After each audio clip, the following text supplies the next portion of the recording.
Imagine you're looking down from somewhere high above the Arctic, not from an airplane exactly, but from a place where you can see everything at once, a place where perspective comes easily and the world spreads out beneath you like a canvas that has been waiting for your attention. What you see first is white, but it is not the white of a blank page or a painted wall. This is white with texture, white with meaning, white that has been earned through the slow work of winter and cold and time. The ice stretches in every direction, rolling in gentle waves and pressure ridges, catching the low Arctic sun and throwing it back in 1,000 different shades of cream and silver and pale blue. The light here is different from light anywhere else on Earth. It comes in at an angle, sliding across the surface rather than beating down from above. In summer, it never quite leaves. In winter, it barely visits. But right now, in this moment we're sharing, the light is perfect, soft, and golden, and endlessly patient. The kind of light that doesn't demand anything from you. And the silence. This is perhaps the first thing that would strike you if you were actually standing here. Your boots on the ice, your breath making small clouds in the cold air. The silence of the Arctic is not the silence of an empty room. It is fuller than that. Denser, ice absorbs sound in a way that rock and soil and wood cannot. When you speak here, your words don't echo. They're swallowed gently, pulled into the frozen surface beneath your feet.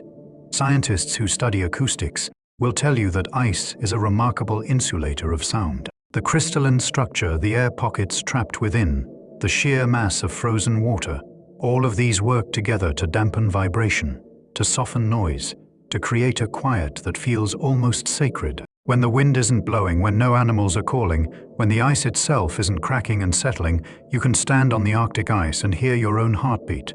You can hear the blood moving through your ears, you can hear yourself exist.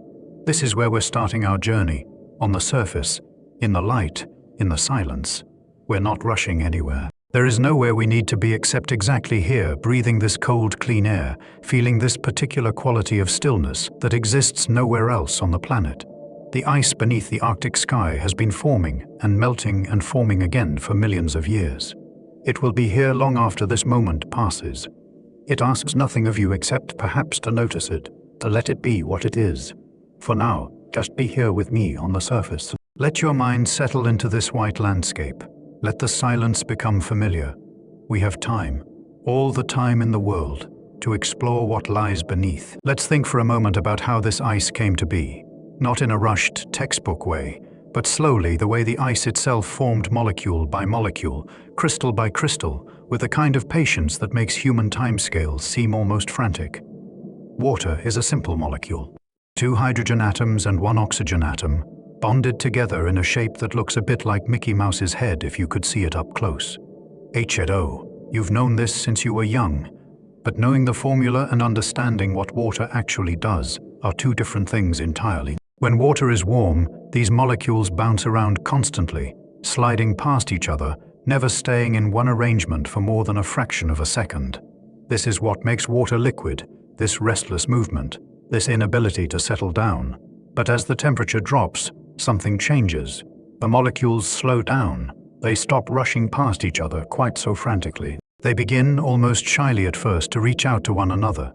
The reaching happens through hydrogen bonds, weak attractions between the hydrogen of one molecule and the oxygen of another.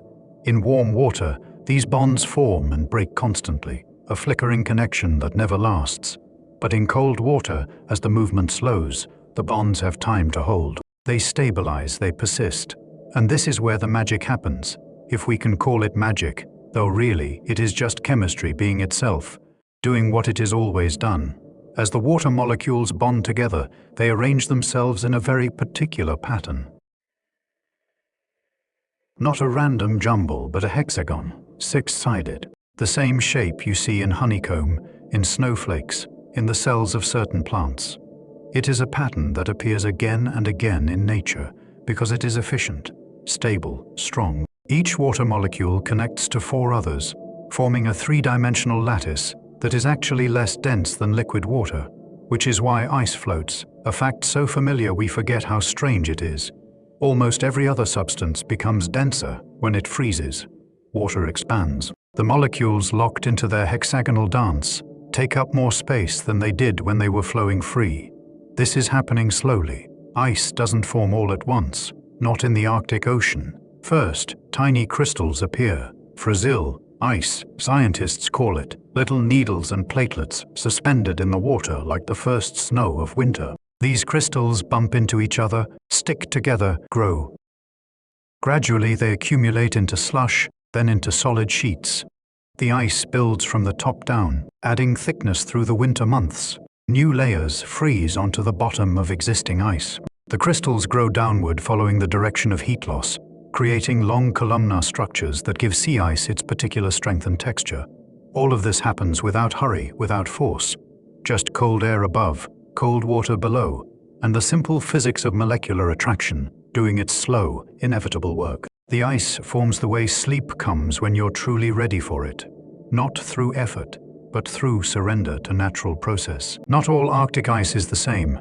This might seem obvious once you think about it, but it is easy to imagine the frozen north as one uniform white mass. In reality, the ice here has personality, variety, history. Each type tells a different story about how it came to be and what it has experienced since then. Sea ice is what we've been talking about so far, ice that forms directly from ocean water. It is salty, though less salty than the water it came from. When water freezes, it pushes most of the salt out, concentrating it in little pockets and channels. Sea ice can be thin, just centimeters in places where it is newly formed, or it can be several meters thick where it has survived multiple winters. The oldest sea ice, the ice that has made it through summer after summer without melting, can be 4 or 5 meters thick, tough and blue and ancient. Then there is glacier ice, which forms on land from compressed snow. This ice begins as snowflakes that fall on Greenland or the Canadian Arctic archipelago, piling up year after year until the weight of new snow compresses the old snow into solid ice. This process takes decades, sometimes centuries. Glacier ice is freshwater ice, no salt at all, and it is denser than sea ice with smaller air bubbles and a different crystal structure.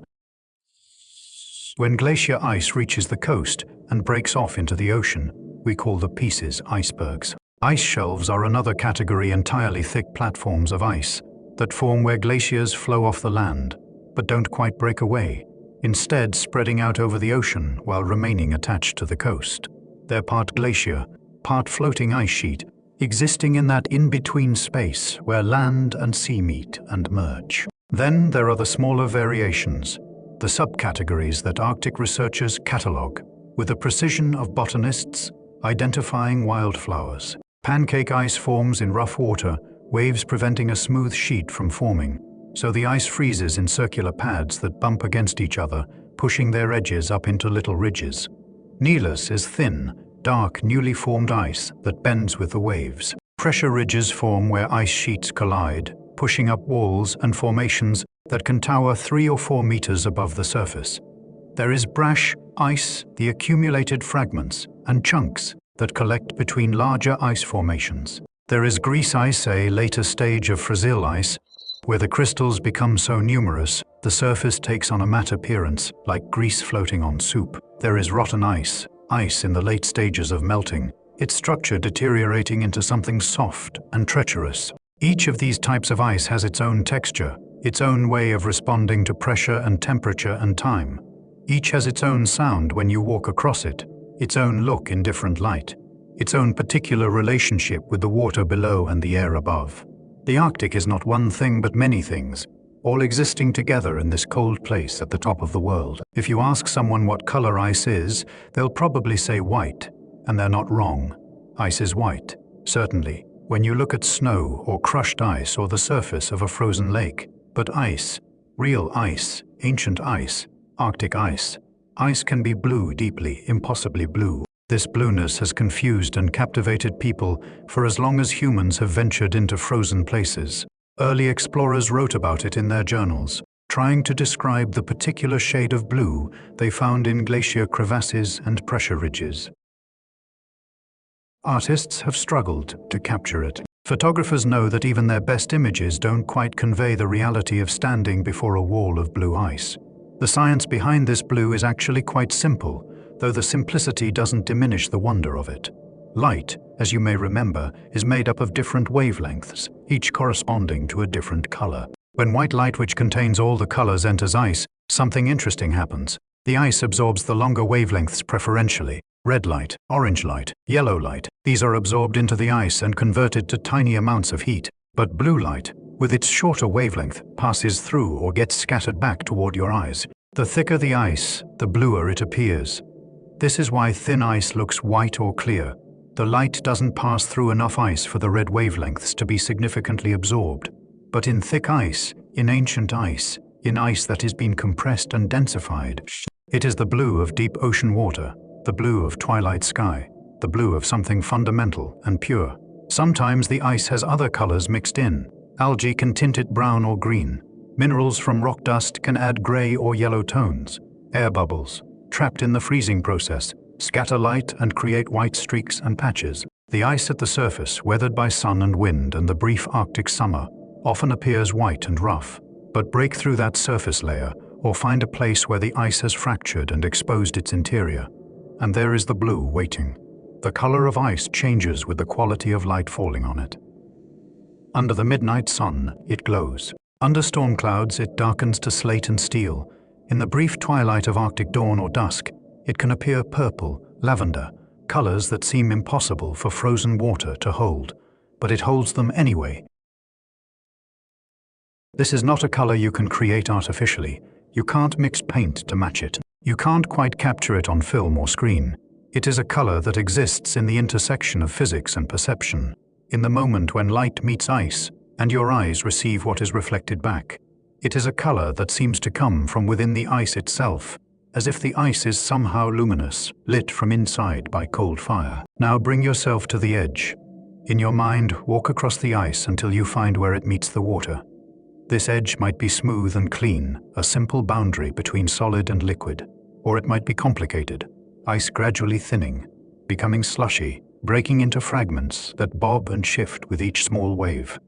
Here at the edge, you can see both worlds at once. Behind you, the white expanse of the ice sheet, the territory we've already explored together. Ahead of you, the water dark, mysterious, hinting at depths you can only imagine from this surface perspective. The water is so dark it is almost black, a darkness that is actually transparency, showing you the absence of the bottom rather than the color of the water itself. If you were actually here, actually standing at this edge on a calm day, you might see the ice extending down into the water.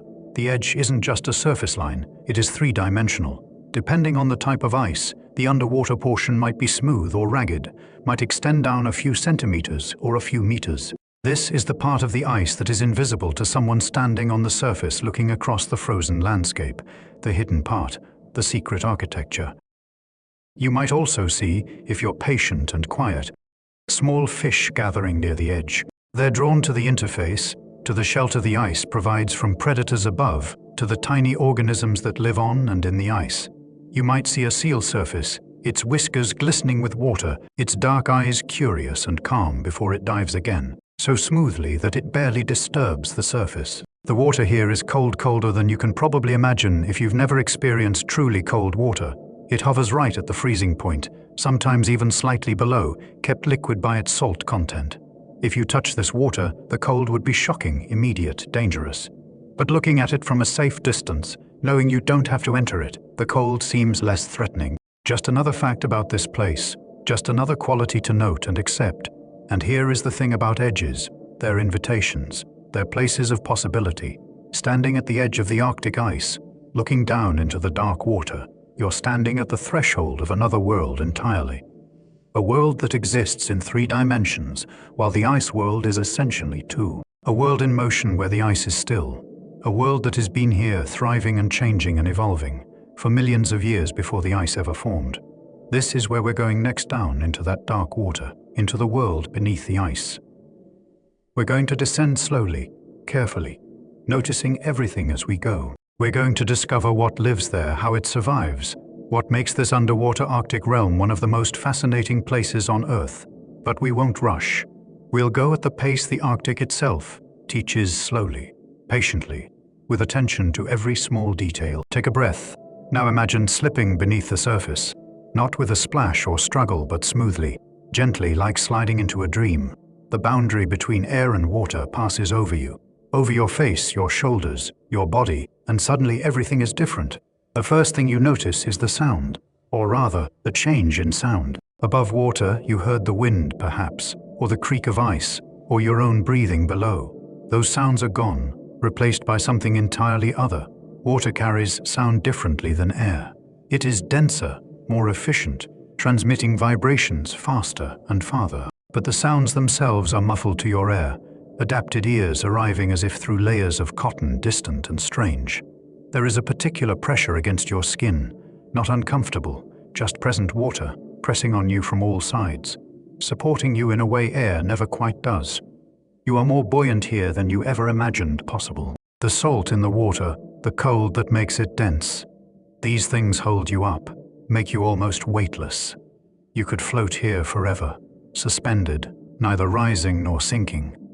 The cold is immediate and total. Not painful exactly, but shocking in its completeness. This water is cold enough to freeze, would freeze if it were fresh water, stays liquid only because of the salt dissolved in it. Scientists measure this temperature as -1.8 degrees Celsius, just below the freezing point of pure water. But numbers don't capture the reality of it. This cold that seems to have weight and presence, that seems to be a thing in itself rather than merely the absence of heat. Yet there is something clarifying about this cold. It sharpens your senses in the same moment that it numbs them. Everything becomes very clear, very simple, very immediate. In water this cold, there is no room for distraction or wandering thoughts. There is only the here and now, the being in this place, the simple fact of existence in this extreme environment. Look up, and you can see the surface, the underside of the ice and the patches of open water you came through. Light filters down, broken and refracted, creating patterns that shift and change with every small current. The ice above looks different from below, rougher somehow, its texture more apparent. You can see the layers, the places where new ice has formed on old, the channels and ridges that were invisible from above. Look down, and the water darkens into mystery. You can see perhaps 10 or 15 meters, farther than you, be able to see in many warmer waters, where plankton and particles cloud the view. But then, the blue deepens into darkness, hiding whatever lies below. This is the transitional moment, the crossing, over point. You are no longer in the world of air and ice. You are in the water world now, the world that exists in 3 dimensions, where up and down still matter, but where you can also move freely in any direction. You entered a realm governed by different rules, different possibilities. Welcome to the world beneath the ice. As you hang here in the water, let's pay attention to the light. It is doing something remarkable, something you can observe happening in real time if you're patient and attentive. The light that is coming from above, from the sun, filtered through whatever clouds might be drifting across the Arctic sky, passing through the ice or through leads of open water. This light is changing as it travels through the water, not gradually, but systematically, in an order determined by physics. Remember that white light is actually a combination of all colors, all wavelengths of visible light traveling together.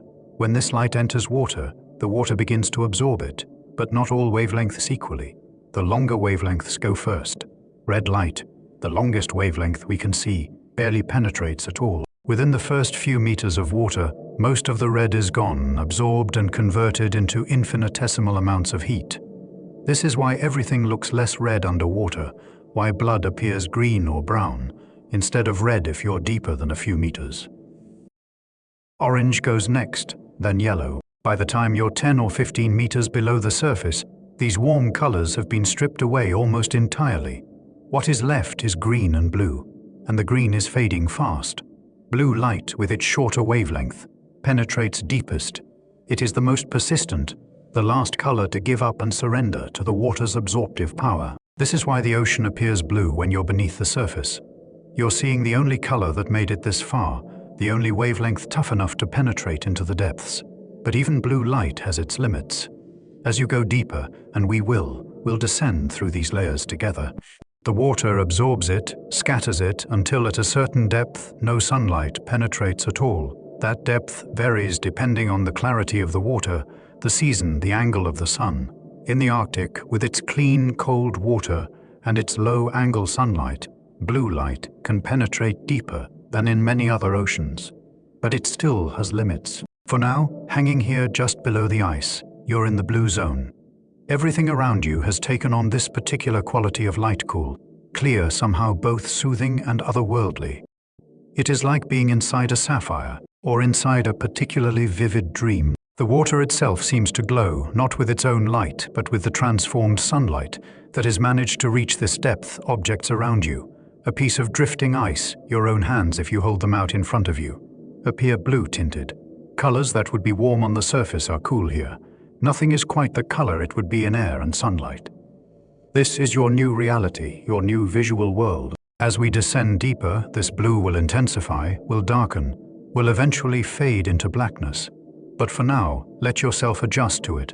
Let your eyes adapt to this underwater twilight. Let the blue become normal, familiar, even comfortable. Let's think about the paradox you are floating in. This water is cold enough to freeze.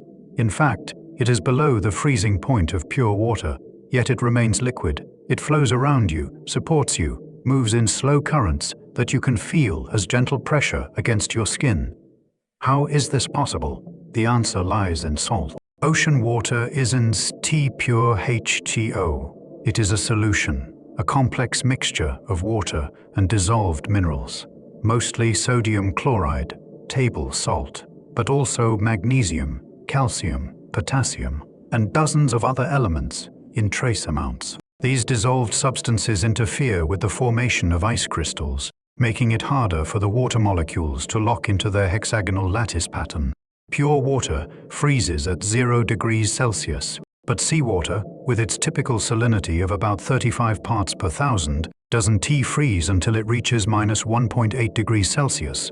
This is the temperature of the water around you now, right at that delicate threshold where it could become ice, but hasn't quite made the transition. The water is supercooled in a sense, existing in a state of barely liquid.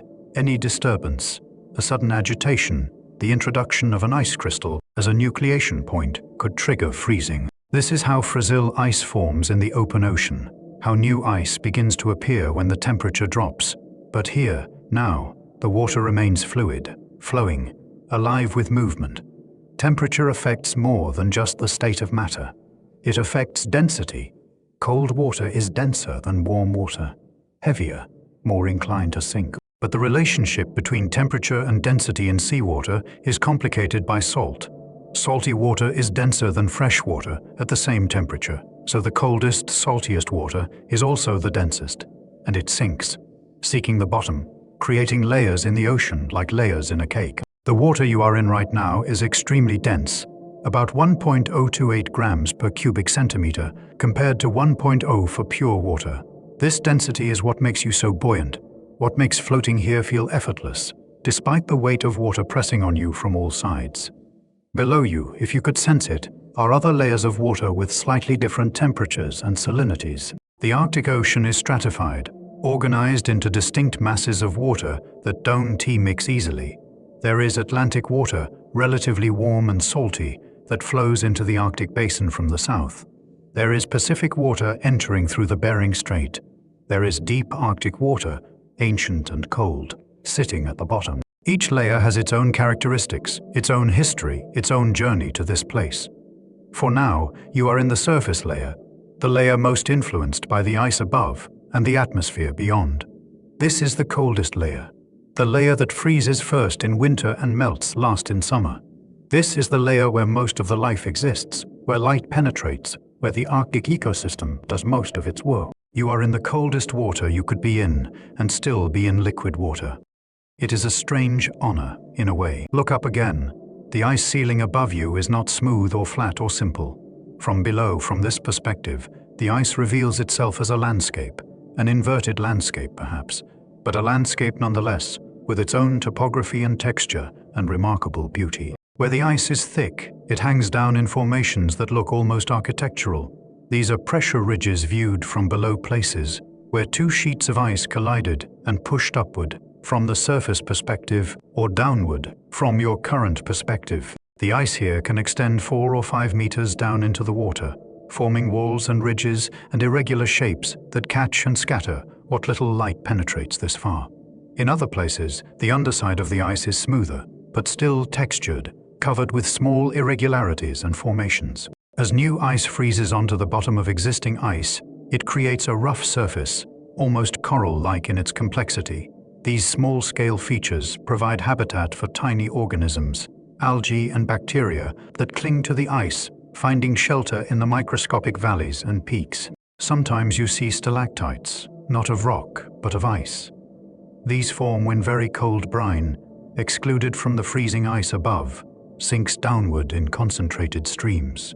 As this super salty, super cold brine descends, it freezes the water around it, creating hollow tubes of ice that grow down from the ceiling like the stalactites in a limestone cave. Scientists call these brinicles, and they're one of the strangest, most beautiful phenomena in the polar oceans. The color of the ice from below is different than from above. From the surface, ice often appears white, reflective, bright. From below, it is more transparent. You can see into it, see the layers and structures within. The blue is more apparent from this angle, the compressed ice showing its true color when light passes through it rather than reflecting off it. In some areas, you can see where snow has accumulated on top of the ice, visible as darker patches in the ice ceiling. Snow, being white and opaque, blocks light much more effectively than clear ice. These snow-covered areas create shadows in the water below, zones of deeper darkness where even less light penetrates, and where there are cracks or leads open water channels, cutting through the ice field. Shafts of brighter light pour down like spotlights in a darkened theater. These illuminated columns of water stand out dramatically against the dimmer surroundings, and you'll often see particles and small organisms caught in the light, drifting like dust motes in a sunbeam. The ice ceiling is dynamic, always changing, though the changes happen slowly. Ice melts from below in summer, refreezes from below in winter. Pressure ridges form and collapse, cracks open and seal. This landscape above you is as active as any terrestrial landscape, just operating on a different timescale, governed by different forces. For now, it is simply beautiful, this rough ceiling of blue and white, this inverted topography that reminds you how strange and wonderful it is to be here, hanging in cold water beneath the frozen Arctic. As your eyes adjust to the blue light and the strange geometry of this place, you begin to notice something else: movement, color, the first hints that this cold, dark place is not barren but alive. Look closely at the underside of the ice. What appeared at first glance to be simply white or blue is actually tinged with brown, with green, with gold. These are not colors from the ice itself, but from something living on the ice, a thin film of life coating the frozen surface. These are ice algae, microscopic photosynthetic organisms that have adapted to one of the most extreme environments on Earth. They live in the thin layer of brine and water that exists between the ice and the open ocean, clinging to the rough surface, forming communities that can turn large sections of the ice's underside visibly brown when they bloom in spring and summer. How do they survive here? The conditions seem impossible: temperatures at the freezing point, limited light, high salinity in the brine films where they grow. Yet they thrive. They've evolved special proteins that prevent ice crystals from forming in their cells. They've developed ways to harvest what little light penetrates the ice. They've learned to live in the tiny channels and pockets within the ice itself, finding microhabitats that are just barely habitable. These algae are the foundation of the Arctic food web. They photosynthesize, converting light energy and carbon dioxide into sugars and oxygen. They grow and divide, creating biomass where none existed before, and they're eaten by tiny crustaceans, by amphipods, by larval fish, which are in turn eaten by larger organisms, and so on up the chain until you get to seals and whales and polar bears. Without these microscopic algae, without this brown film on the underside of the ice, the Arctic ecosystem would collapse. Everything depends on them, these tiny cells doing the patient work of photosynthesis in conditions that would kill most other organisms. You might also notice, if you're very observant, even smaller life forms. Bacteria live in the ice itself, in the brine channels, surviving on chemical energy rather than light. They're part of a community that exists within the ice, not on its surface, but actually embedded in its crystalline structure. Scientists have found viable bacteria in ice cores from Antarctica that are hundreds of thousands of years old, dormant but alive, waiting for conditions that might allow them to wake and grow. This is your first lesson in Arctic life. It exists in places that seem impossible. It adapts, persists, finds ways to survive and even thrive in conditions that would quickly kill organisms from temperate or tropical environments. The Arctic is not a dead zone but a living system, just a system that operates differently, more slowly, more carefully than ecosystems in warmer places. And this is just the beginning. The ice algae are the first life you're noticing, but there is so much more. As we drift away from the ice ceiling, descending deeper into the water column, we'll encounter organism after organism, each with its own story of adaptation and survival. As you drift downward, away from the ice ceiling, something begins to emerge from the blue dimness below. At first, it is just shadows, dark shapes swaying gently in currents you can barely feel. Then, as you descend a few more meters, the shapes resolve into something recognizable: plants. Or rather, algae that look like plants, that fill the same ecological role as plants, that create forests beneath the sea just as trees create forests on land. This is kelp, though not the giant kelp of California or Tasmania. Arctic kelp is smaller, more modest, adapted to the cold and the limited light. The most common species here, Laminaria and Saccharina, grow perhaps 2 or 3 meters tall, their brown-gold fronds extending upward toward what light penetrates this deep. Watch how they move. In warmer waters, in places with strong tidal currents, kelp can thrash and whip, moving violently with a surge. But here, the movement is gentle, almost meditative.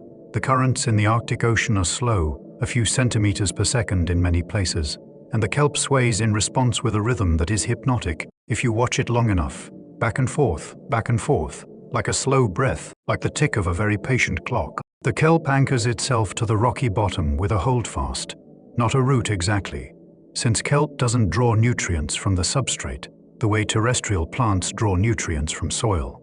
The holdfast is simply an anchor, a way to stay in place against current and storm. From the holdfast, a stipe rises, the stem-like structure that gives the kelp its height.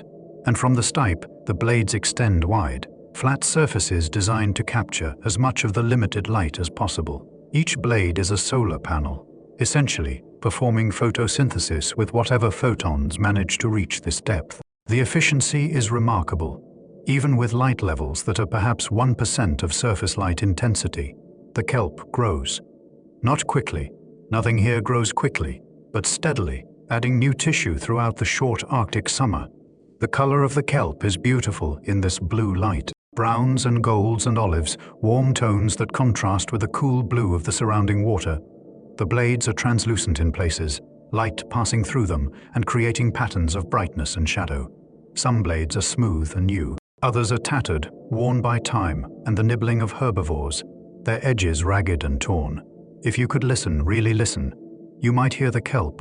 The blades rubbing against each other make a soft sound like silk sliding on silk. The stipes creak very slightly as they bend in the current. It is a quiet music, this kelp forest symphony, but it is there if you're attentive enough to notice. For now, just float here among the fronds. Let them sway around you. Let their rhythm become your rhythm. There is no rush. We have time to explore every part of this hidden forest. Think about what these kelp plants are accomplishing. Photosynthesis, the process that powers most life on Earth, requires light, carbon dioxide, and water. The kelp here has plenty of water and carbon dioxide. But light is scarce. At this depth, perhaps 15 or 20 meters below the surface, only about 1 to 5% of surface light penetrates. And for much of the year, there is very little surface light to begin with.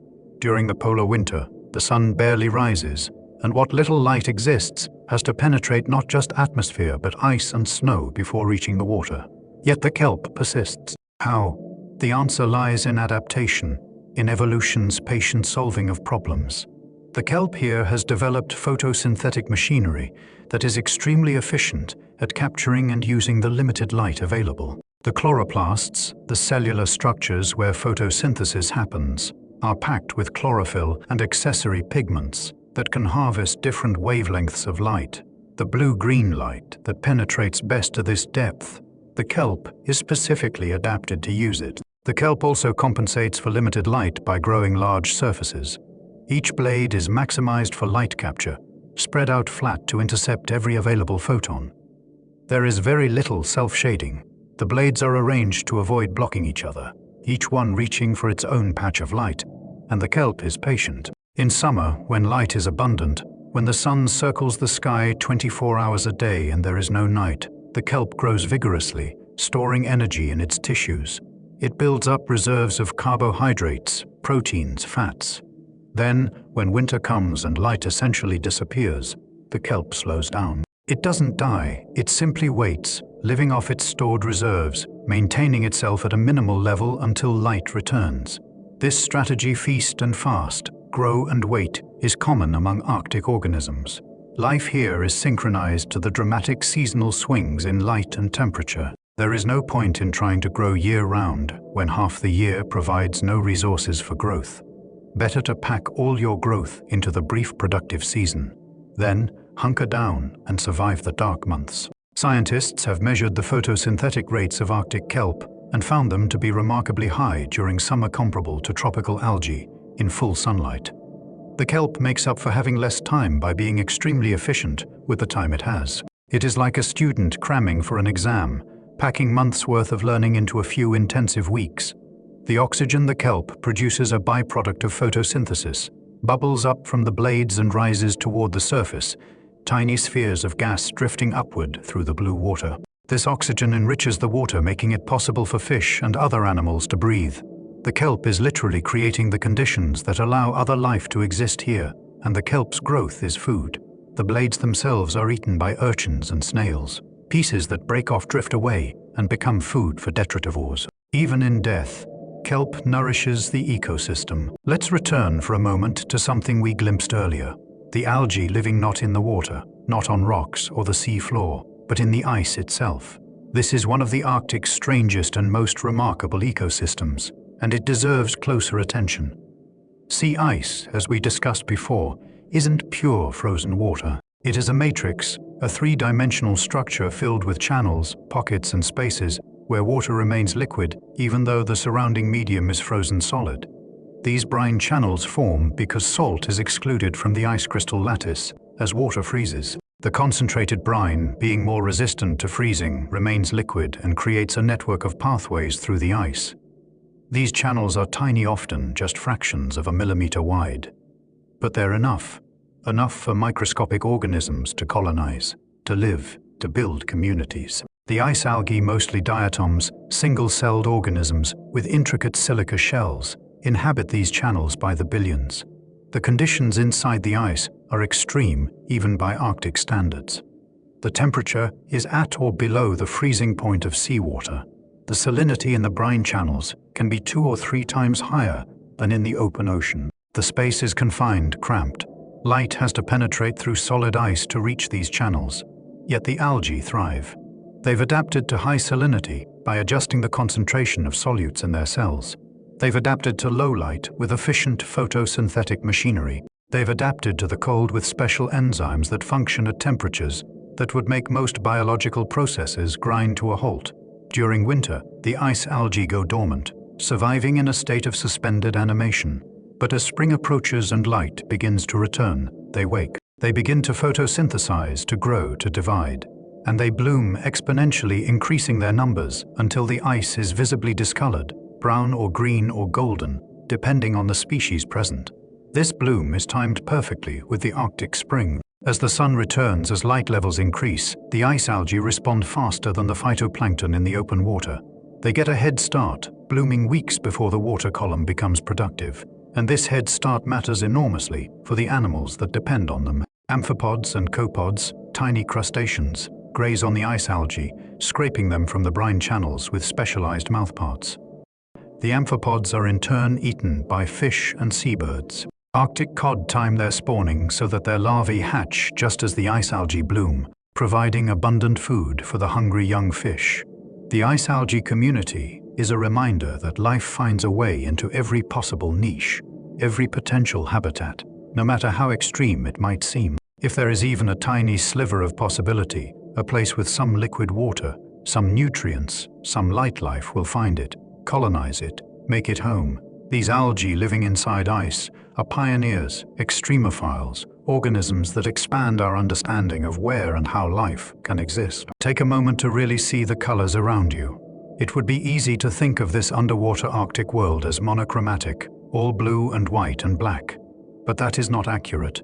There is more color here than you might expect, even in the dim light. The kelp, as we've discussed, brings browns and golds and olives, warm earth tones that seem out of place in this cold realm but are nonetheless present. Beautiful, real.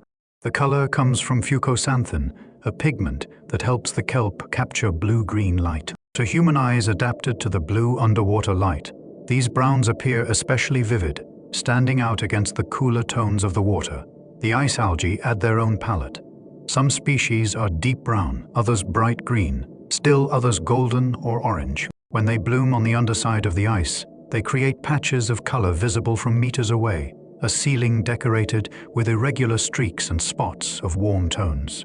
Rocks on the sea floor, and we'll get there soon, descending slowly, taking our time, are often covered with coralline algae, species that deposit calcium carbonate in their cell walls and create hard, crusty layers. These algae can be pink, purple, red colors that are muted in the blue light, but still distinguishable if you look closely enough. There are sea stars in shades of orange, purple, pink, sea anemones in white and cream, nudibranch shell, less mollusks that creep across surfaces in every conceivable color combination, spots, stripes, patterns that seem almost too bright for this dim environment. The fish add their own colors. Arctic cod are silvery, yes, but with subtle iridescence that catches what little light exists. Some sculpins are brown with patterns of red or orange. The flesh of some fish, when you can see inside their bodies through translucent tissues, is startlingly red, though the red appears brown or green in this light. Even the water itself has color variation. Particulate matter, bits of organic debris, plankton, sediment, can tint the water in different shades. Near glacier outflows, the water might have a milky turquoise quality from glacial flour, rock ground to powder by moving ice. Near river mouths, tannins from terrestrial vegetation can tint the water brown. And there is the light itself, which creates color through scattering and absorption. The deep blue that dominates this realm is itself a color, one that shifts subtly depending on depth and water clarity and angle of view. It is not uniform but textured, varying from pale blue-green near the ice to deep indigo as you look downward into the depths.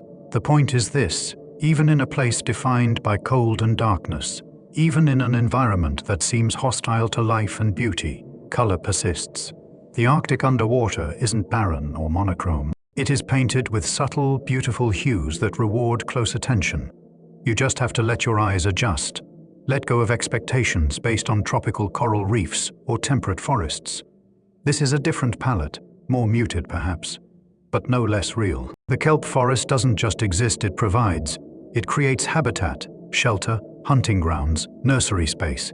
It transforms what would be a relatively barren rocky bottom into a complex three-dimensional ecosystem. Small fish weave between the kelp fronds, using them as cover from predators. Young cod, still bearing the stripes and patterns of juveniles, dart among the blades, their movements quick and nervous. They're safer here than in open water, where seabirds and seals could easily spot and catch them. The kelp offers visual barriers, places to hide, routes to escape. Amphipods and isopods, small crustaceans, cling to the kelp blades, grazing on the biofilm of bacteria and diatoms that coats the surfaces. These tiny herbivores are themselves food for fish, but their attachment to the kelp makes them harder to catch, gives them something to grip while they feed. Sea urchins move slowly across the rocks beneath the kelp canopy. They're among the kelp's main consumers, grazing on the blades, and in some areas, on the holdfasts and stipes. In places where urchin populations boom, they can create barrens, areas where they've eaten nearly all the kelp. But in healthy systems, predators keep urchin numbers in check, and the kelp persists. The kelp forest floor, the rocky substrate beneath the swaying fronds, becomes a different environment than exposed rock would be. The kelp moderates light, creating dappled shade. It dampens wave action and surge, making the bottom calmer. And when kelp blades die and fall, they accumulate on the bottom, creating detritus that feeds a whole community of decomposers and scavengers. Sea stars slowly traverse the forest floor, hunting for mussels, barnacles, snails. Their movement is so slow it is nearly imperceptible, but they're relentless, and once they find prey, they're efficient. A sea star can wrap itself around a mussel, apply steady pressure for hours, eventually forcing the shell open just enough to insert its stomach and digest the mussel in place. Gulpins, bottom-dwelling fish with large heads and mottled patterns, lie motionless among the rocks, ambush predators waiting for unwary amphipods, or small fish to come within striking distance. They blend so well with their surroundings that you might look directly at one and not see it until it moves. The kelp creates microclimates within the forest. Near the edge where the kelp thins out, conditions are more variable, more light, stronger currents, more connection to the open water. Deep in the forest, conditions are more stable, protected, sheltered. Different species prefer different zones, and the forest accommodates them all. This is home for hundreds of species, each filling a niche, each contributing to the whole. The kelp doesn't just tolerate these residents. It creates the conditions that make their lives possible.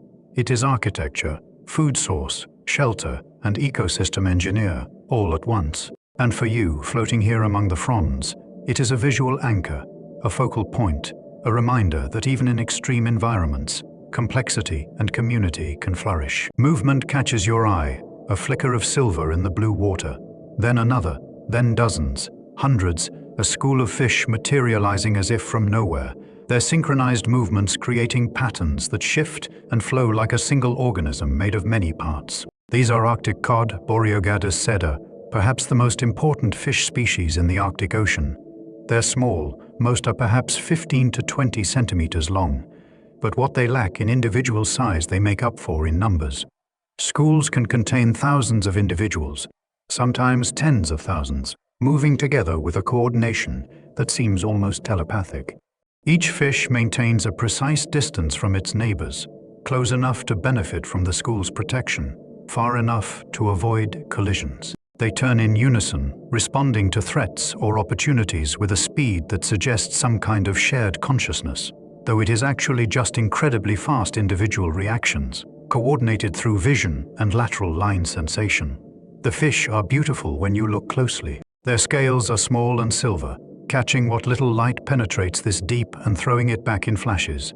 Their eyes are relatively large, an adaptation to low light and dark, watchful, processing visual information at a rate that allows for those split-second coordinated turns. Their fins are delicate, translucent, almost ethereal in the blue water.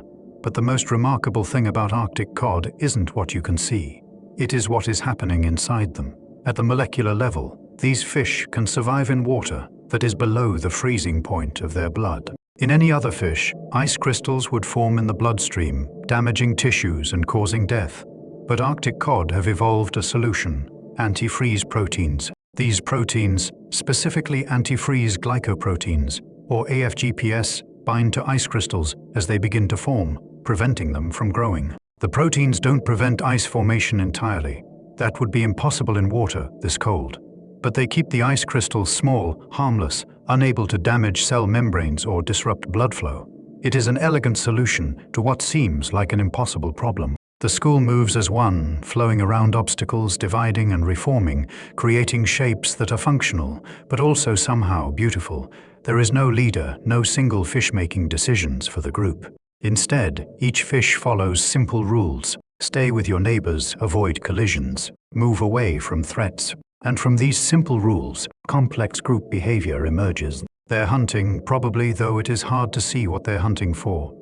Copepods and other zooplankton, most likely tiny crustaceans that drift in the water column. Arctic cod aren't fast swimmers.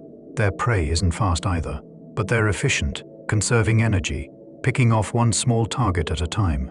The school drifts past you, close enough that you could reach out and touch them if you wanted to, though you don't. You just watch, mesmerized by the synchronization, the silver flashing, the living cloud of fish that exists for a moment in your field of vision, and then, turning as one, disappears back into the blue. Let's think more carefully about those antifreeze proteins, because they are truly remarkable.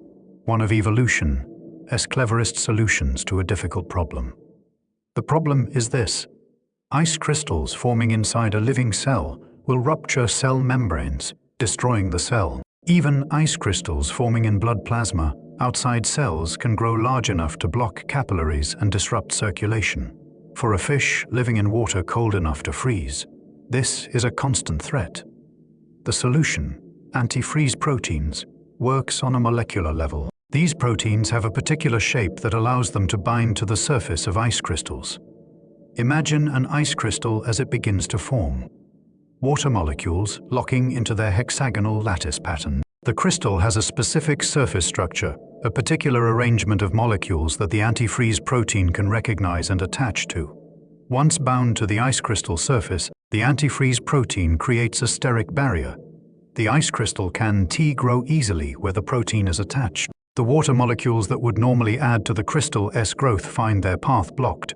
The crystal can still grow, but only in the spaces between the bound proteins, and this uneven growth creates distortions, high-energy shapes that are thermodynamically unfavorable. The result, the melting point of ice remains at 0 degrees Celsius, but the freezing point, the temperature at which ice crystals can grow, drops below 0. There is a gap between the freezing and melting points, a phenomenon called thermal hysteresis. This gap protects the fish, allowing them to swim in supercooled water without ice forming in their bodies. Arctic cod produce these antifreeze proteins in their liver and secrete them into their bloodstream. The proteins circulate constantly, providing continuous protection. During winter, when water temperatures are at their coldest, antifreeze protein levels in the blood increase. During summer, when the threat is less severe, levels decrease. The fish regulate their antifreeze production based on need. This isn't the only antifreeze strategy in nature. Different organisms have evolved different solutions. Some Antarctic fish use different proteins, structurally unrelated to Arctic cod AFGPS, but functionally similar. Some insects produce glycerol or other small molecules that lower the freezing point through colligative properties rather than ice binding. Even some plants produce antifreeze proteins to protect their cells during winter. But Arctic cod antifreeze proteins are particularly well studied and particularly effective. They can provide protection down to about -2.5 degrees Celsius, which is colder than the ocean water the fish normally encounter. It is a safety margin, a buffer that ensures survival. The discovery of these proteins was a breakthrough in biology, expanding our understanding of what is possible. If fish can evolve molecular tools to survive in water below freezing, what else might be possible? What other extreme environments might harbor life we haven't yet imagined? For now, watching the cod school disappear into the distance, you are witnessing organisms that carry within them one of nature's most elegant solutions to an environmental challenge. As the cod school fades from view, something else drifts into your awareness, something slower, gentler, more ephemeral.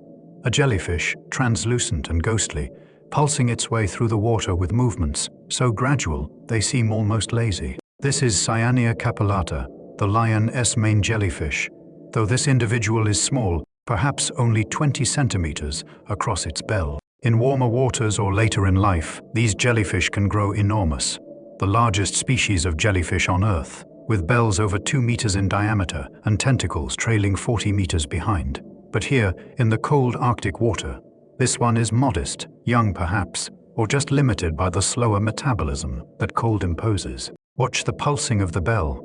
It contracts, pushing water out from beneath, propelling the jellyfish forward and slightly upward.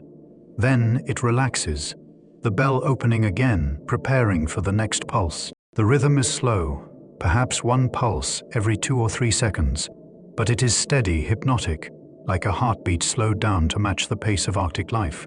The jellyfish is almost completely transparent. You can see through it, see the water on the other side, see the internal structures, the radial canals that carry nutrients from the central stomach to the rest of the body. There is a rosette pattern in the center, the gonads arranged in a circular design that is beautiful in its symmetry. Trailing behind the bell are the tentacles, not as many or as long as they will be if this jellyfish survives to adulthood, but still dozens of them, each lined with stinging cells called nematocysts. These cells are tiny harpoons triggered by chemical and mechanical cues to fire and inject venom into prey. For a copod or small fish, these stings are deadly. For you, hypothetically, they be painful but not dangerous. This species' venom isn't T-potent enough to seriously harm humans. The jellyfish isn't T-actively hunting. It is not chasing anything. It is simply drifting, pulsing to maintain depth, letting its tentacles trail like a net behind it. When a small organism blunders into the tentacles, the nematocysts fire automatically. The tentacles contract, and the prey is brought to the central mouth underneath the bell. It is an ancient strategy. Jellyfish have existed for more than 500 million years, using variations of this same body plan, this same hunting method. They have no brain, just a nerve net, a decentralized nervous system that coordinates movement and feeding responses. They re approximately 95% water, barely more substantial than the medium they swim through. Yet they survive, they persist, they fill a niche in the ecosystem, eating zooplankton and small fish, being eaten in turn by sea turtles and certain fish species. They re-part of the food web, part of the nutrient cycle, part of the living system that is the Arctic Ocean. The jellyfish drifts past you, its slow pulsing carrying it deeper into the blue. Watching it, you feel your own breathing slow to match its rhythm, your sense of time adjusting to accommodate this patient, ancient creature. Let your gaze drop now down past the drifting jellyfish, past the schools of fish, down to where the water meets the rock. The sea floor here isn't sand or mud but stone, ancient bedrock scraped clean by glaciers in the past and now slowly being colonized by life. The most obvious residents are the sea stars. They're everywhere once you start noticing them, different species in different colors, but all sharing that distinctive five-armed radial symmetry. Some are small, barely larger than your palm. Others are substantial, their arms spanning 40 or 50 centimeters from tip to tip. They move so slowly that if you glanced at one and then looked away, you'd swear it hadn't moved when you looked back. But it has.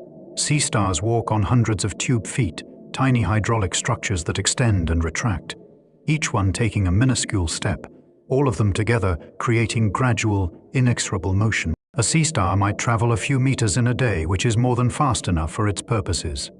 Sea urchins dot the rocks like purple and green pincushions. Their spines long, sharp, movable, serve both as protection from predators and as stilts for walking. Like sea stars, urchins move on tube feet.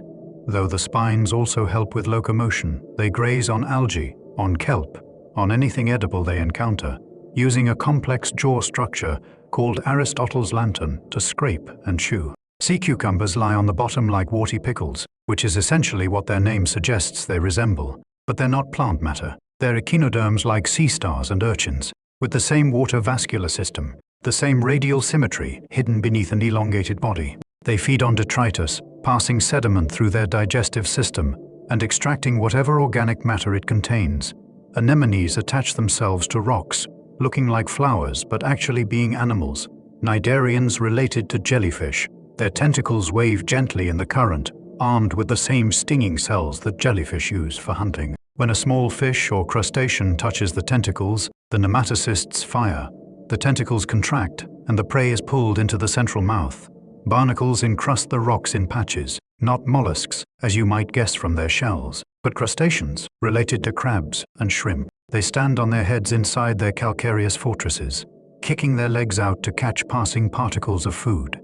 Once settled in place as larvae, they never move again, spending their entire adult lives cemented to one spot. All of these organisms are doing the same thing, waiting for food to drift by, for detritus to settle, for prey to come within reach. They're not active hunters chasing down their meals. They're patient opportunists, letting the ocean bring them what they need. There is wisdom in this stillness, this patient waiting. In an environment where food is limited and energy is precious, it doesn't make sense to waste effort on frantic searching. Better to settle in a good spot and let the currents do the work of delivery. Now shift your focus to something smaller, much smaller. Notice the water around you. It is not empty but filled with tiny moving specks. Bring one of these specks into mental focus. Imagine zooming in until you can see it clearly. This is an amphipod, a small crustacean, perhaps 5 to 10 millimeters long. It looks a bit like a shrimp, with a curved body, multiple pairs of legs, long antennae. But unlike the relatively rare and large shrimp that live in these waters, amphipods are abundant. They swarm in numbers that reach into the millions per square meter of ice surface in some areas. This particular amphipod, let's call it an individual, though it is just one of countless millions, is swimming through the water in a characteristic jerky fashion. Amphipods don't swim smoothly. They dart and pause, each movement powered by rapid flicks of their pleopods, swimming legs on the underside of their body. It is heading upward toward the ice ceiling. Many amphipods spend most of their time clinging to the underside of the ice, grazing on the algae that grow there. They're one of the primary consumers of ice algae, converting that photosynthetic productivity into animal tissue, making the energy available to the fish and seals and seabirds that eat amphipods. The amphipod's world is one of constant danger and constant hunger. It needs to eat almost continuously to fuel its metabolism, but every moment spent in the open water column is a moment when it might be eaten. Fish, jellyfish, even other larger amphipods. They all pose threats, but the amphipod has adaptations. Its body is somewhat transparent, making it harder to see against the blue water. Its swimming is erratic, making it difficult to track and catch, and it can drop from the ice and sink when threatened, using gravity as an escape mechanism, then swim back up once the danger has passed. Think about the amphipod's experience of this place. It doesn't see the vast blue expanse the way you do. Its compound eyes detect movement and light, but probably don't form detailed images. Its world is sensed primarily through touch and chemical cues. Its antennae constantly sampling the water, detecting food, predators, potential mates through dissolved chemicals. The amphipod doesn't know it is in the Arctic Ocean. It doesn't know it is playing a crucial role in the ecosystem, converting algae into a form that cod can eat, and cod into a form that seals can eat. It just exists moment to moment, responding to stimuli. Swim toward food smell, swim away from shadow, cling to ice, eat, grow, molt, reproduce. Yet this simple existence, multiplied by millions, creates complexity. The swarm of amphipods, each following simple rules, creates patterns of abundance and distribution. Their grazing shapes the ice algae community. Their bodies, living and dead, feed countless other organisms. You are surrounded by them, these tiny swimmers, these crucial links in the food web. They're the invisible majority, the foundation upon which so much else depends. In the distance, though distance is hard to judge in water where sound travels strangely and visibility is limited. You hear something, not with your ears exactly, but you feel it. A vibration in the water, a low-frequency sound that travels through the medium and into your body. This is whale song. Specifically, the song of a bowhead whale, one of the Arctic's largest residents and one of its most mysterious. The sound continues, a series of low moans and higher chirps, complex phrases that carry for kilometers through the water. Bowheads are among the most vocal of the great whales, singing constantly during their migrations, during feeding, during the long Arctic winter, when they're hidden beneath the ice. The song grows louder, closer, and then you see it a shadow at first, enormous, moving through the blue water with surprising grace for something so massive. The whale is perhaps 15 meters long, though bowheads can grow larger, much larger. The largest recorded was over 20 meters, with a weight exceeding 100 tons. What strikes you first is the head, enormous, bow-shaped, taking up perhaps a third of the whale's total length. This head is powerful enough to break through ice 60 centimeters thick, allowing the whale to breathe even in ice-covered waters. The whale uses its head like a battering ram, pushing upward, fracturing the ice, creating breathing holes where none existed before. The whale's body is dark, nearly black, with white or gray patches on the chin and sometimes on the belly. The skin looks smooth from a distance, but as the whale passes closer, keeping a respectful distance, aware of your presence, though not particularly concerned by it, you can see it is actually marked with scars and scratches, evidence of a long life in harsh waters. No dorsal fin breaks the smooth line of the whale's back. This is an adaptation to ice. A dorsal fin would be vulnerable to damage when the whale swims under ice. So bowheads simply don't have one. Instead, the back is smooth, streamlined, designed to slide beneath ice flows without catching or scraping. The whale's mouth is enormous, curved, designed to hold the massive baleen plates that hang from the upper jaw like a curtain.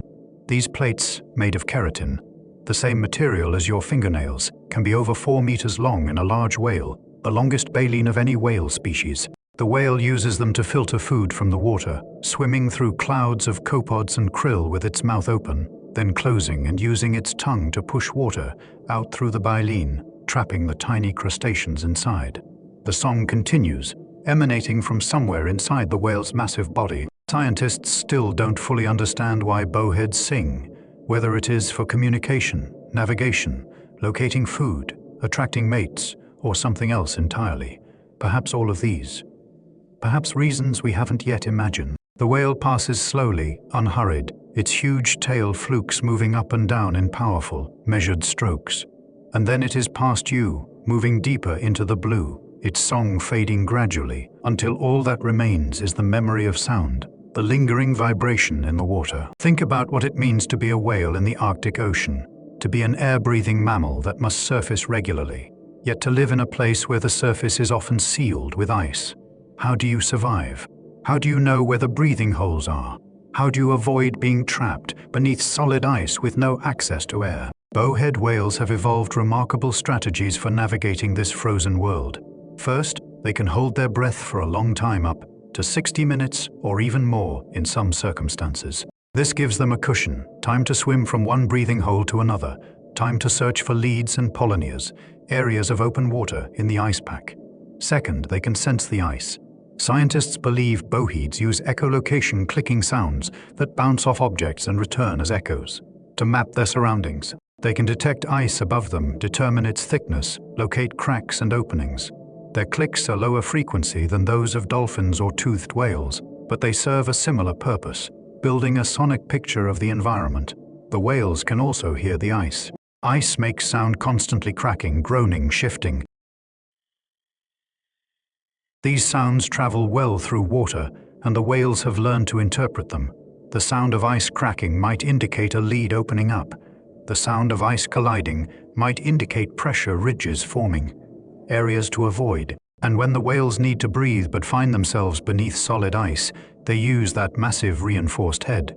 The skull of a bowhead is enormously thick and strong, particularly in the rostrum, the front part of the skull. The cervical vertebrae are fused together for strength. The whole front of the whale is essentially a living icebreaker. They surface slowly, testing the ice with the top of their head. If the ice is thin enough, anything less than about 60 centimeters, they push harder, applying the enormous force that their size and musculature make possible. The ice fractures, breaks, is pushed aside. The whale's blowholes surface into air, and it breathes, often explosively, clearing water and ice from its respiratory passages. Sometimes whales maintain these breathing holes, returning to them repeatedly, keeping them open through the winter. Inuit hunters have known about these sites for generations, calling them safsat, and using them to predict where whales will surface. The whale's understanding of ice is learned and transmitted culturally. Young whales learn from their mothers and from other members of the population. They learn which areas have reliable leads, which ice conditions are dangerous, when to move to different regions as seasons change. Bowheads can live for over 200 years. They're among the longest-lived mammals on Earth. Some whales alive today were born before the American Civil War. They've seen the Arctic ice change over decades, over centuries. They carry knowledge in their massive brains, knowledge that may be crucial for survival as the Arctic continues to warm and ice patterns shift.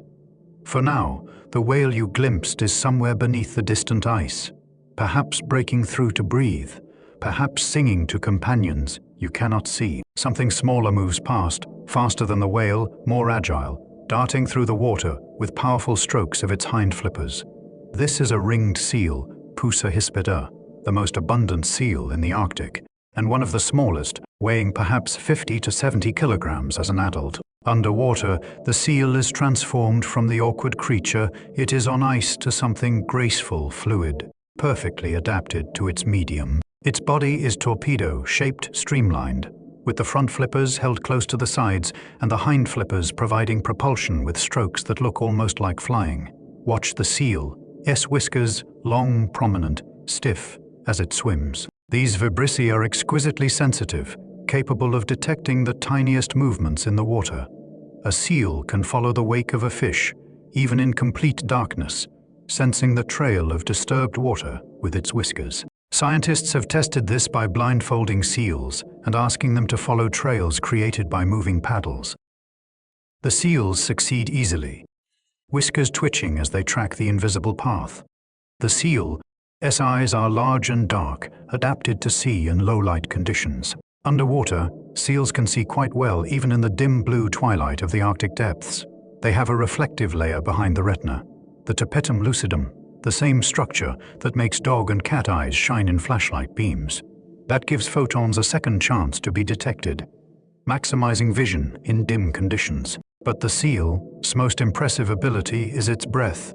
Holding ringed seals routinely dive for 15 to 20 minutes without breathing, and they can stay under much longer if necessary, up to 45 minutes in extreme cases. They accomplish this through a suite of adaptations: a relatively large blood volume for their size, blood with high concentrations of oxygen, carrying hemoglobin, muscles packed with myoglobin that stores oxygen, and the ability to slow their heart rate dramatically during dives, conserving oxygen by reducing circulation to non-essential organs.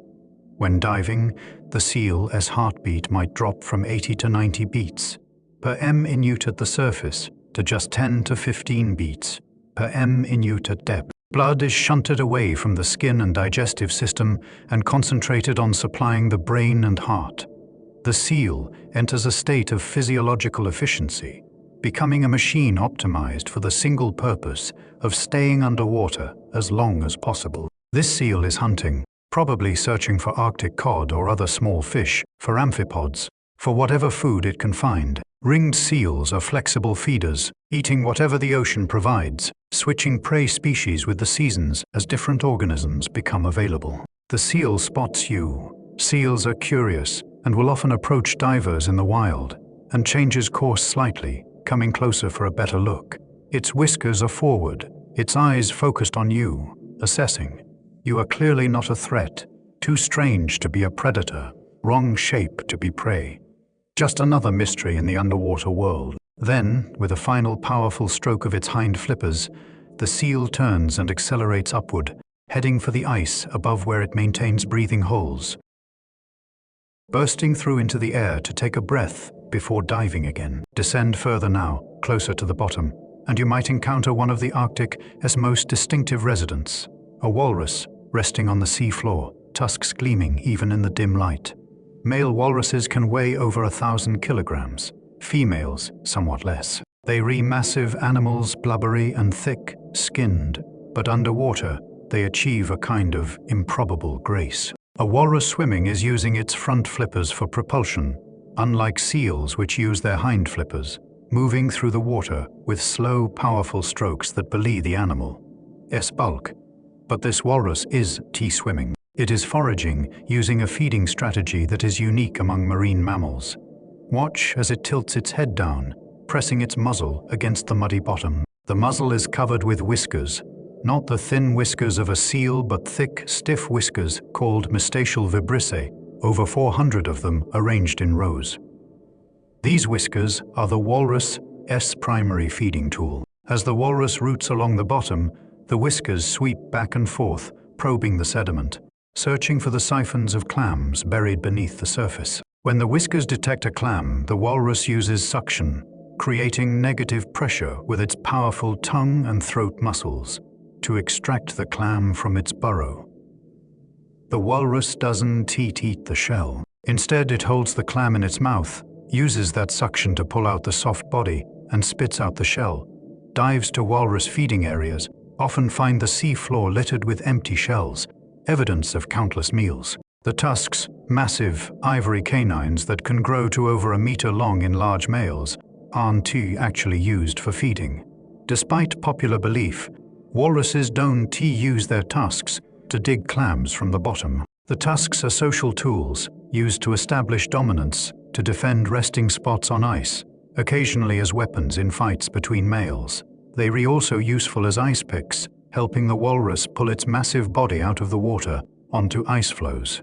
Watch the walrus work. It moves slowly across the bottom, head down, whiskers busy, methodically clearing an area of clams before moving to the next spot.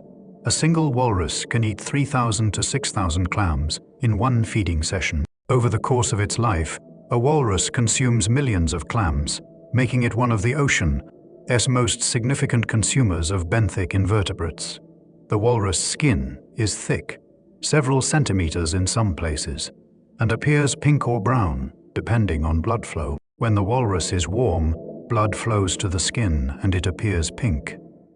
When cold, blood withdraws to conserve heat and the skin looks grayish, brown. In the water, this walrus appears somewhere in between, its wrinkled hide marked with scars and scratches from a life lived among ice and rocks and other walruses. After several minutes of feeding, the walrus pushes off from the bottom with its front flippers, ascending toward the surface, toward the ice where it will rest and digest its meal.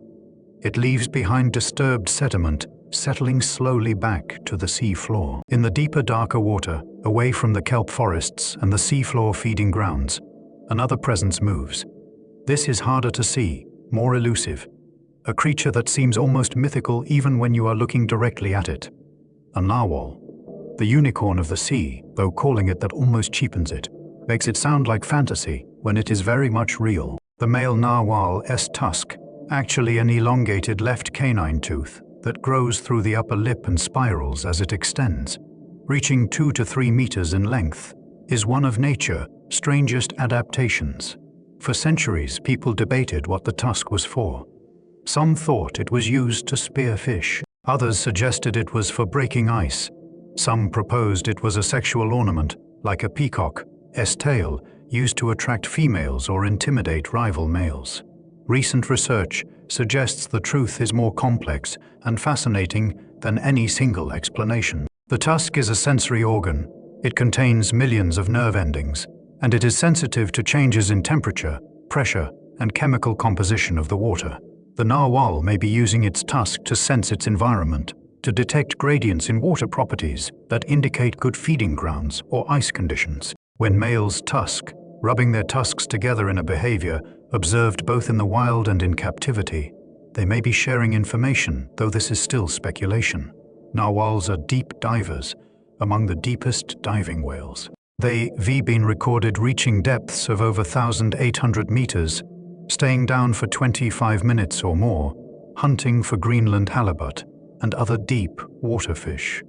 At those depths, in total darkness, under pressure that would crush human lungs, narwhals are hunting with precision and success. The narwhal you are seeing now is not diving to those extremes.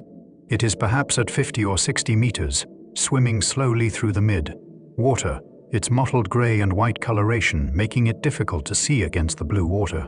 The tusk extends forward like a lance, but the narwhal isn't using it aggressively. It is simply swimming, breathing occasionally at the surface, living its enigmatic life. Narwhals are among the most ice-dependent Arctic animals. They spend their entire lives in association with sea ice, following the ice edge as it advances and retreats with the seasons. They are also among the most vulnerable to climate change, as the ice they depend on continues to decline. No narwhals have survived long in captivity. They are too stressed by confinement, too dependent on the vast spaces and specific conditions of the Arctic Ocean. Watching this narwhal drift into the deeper blue, eventually becoming invisible as distance and dimming light make it impossible to distinguish whale from water. You are struck by how much mystery remains. Some things, perhaps, are meant to remain mysterious. Some creatures are meant to keep their secrets, to exist beyond the full reach of human understanding. Continue descending now. Let yourself sink slowly, gently, conserving your energy, moving downward, not through effort, but through the simple release of buoyancy. As you descend, pay attention to the light. It has been dimming gradually all along, of course, but there comes a point, different, in different water, different on different days, but always present, where the dimming becomes something more significant, where you cross a threshold from dim to dark. This is happening now around you.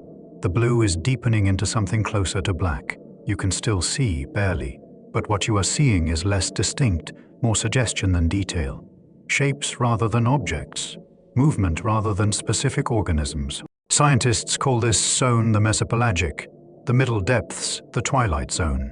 It begins at the depth where light becomes too dim for photosynthesis, where plants can no longer survive, because they can gather enough energy. This depth varies, perhaps 50 meters in turbid water, perhaps 150 meters in very clear water, like this Arctic realm. Below this depth, the ecosystem runs on imported energy. Everything here depends either on food that sinks from above, dead plankton, fecal pellets, marine snow, the constant gentle rain of organic material descending from the sunlit surface, or on migrations, organisms that rise to the surface at night to feed and return to depth during the day. You pass through a thermocline a few meters back, a layer where temperature changed rapidly with depth. Above it, the water was influenced by surface conditions, warmed slightly by summer sun or cooled by contact with ice. Below it, the water is colder, more stable, changing little with season or weather. This deeper water has a different character. It feels older somehow, more patient. This water might not have been at the surface for decades, even centuries. It is water that sank somewhere else, perhaps in the North Atlantic, where cold, salty water becomes dense enough to dive beneath warmer water, and has been drifting slowly through the ocean basins ever since.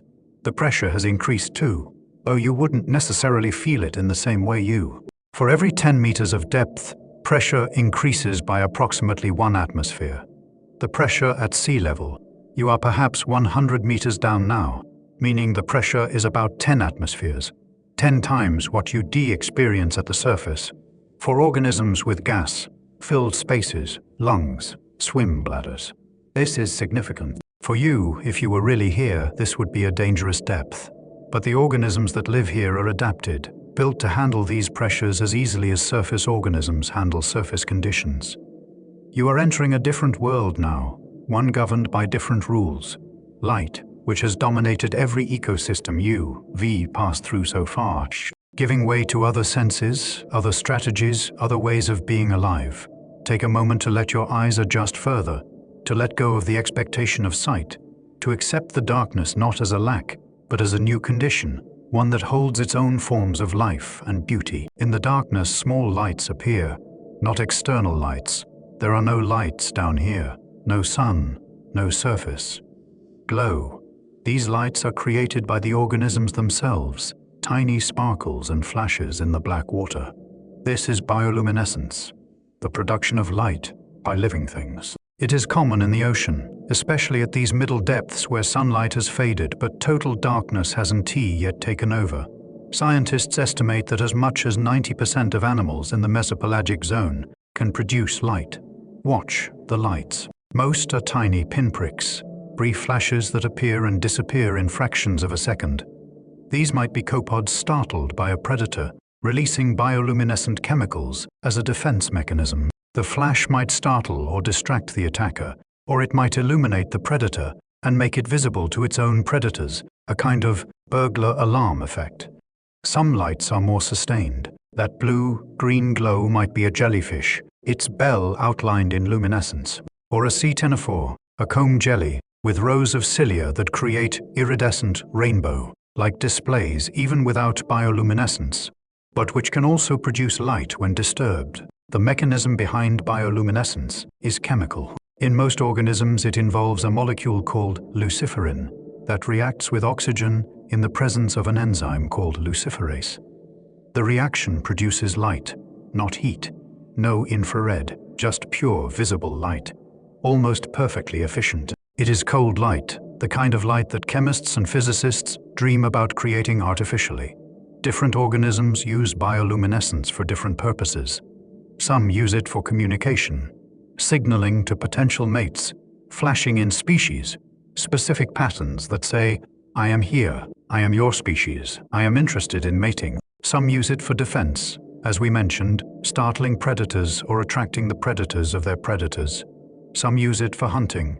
Anglerfish, for instance, dangle a bioluminescent lure to attract prey close enough to catch. The anglerfish carries bacteria in a special organ at the tip of a modified fin ray, and these bacteria produce light constantly. The fish has shutters it can close over the light organ, controlling when the lure is visible.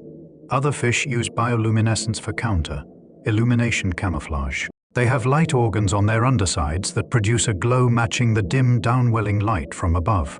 From below, looking up, a predator sees a fish, shaped silhouette against the slightly lighter surface water.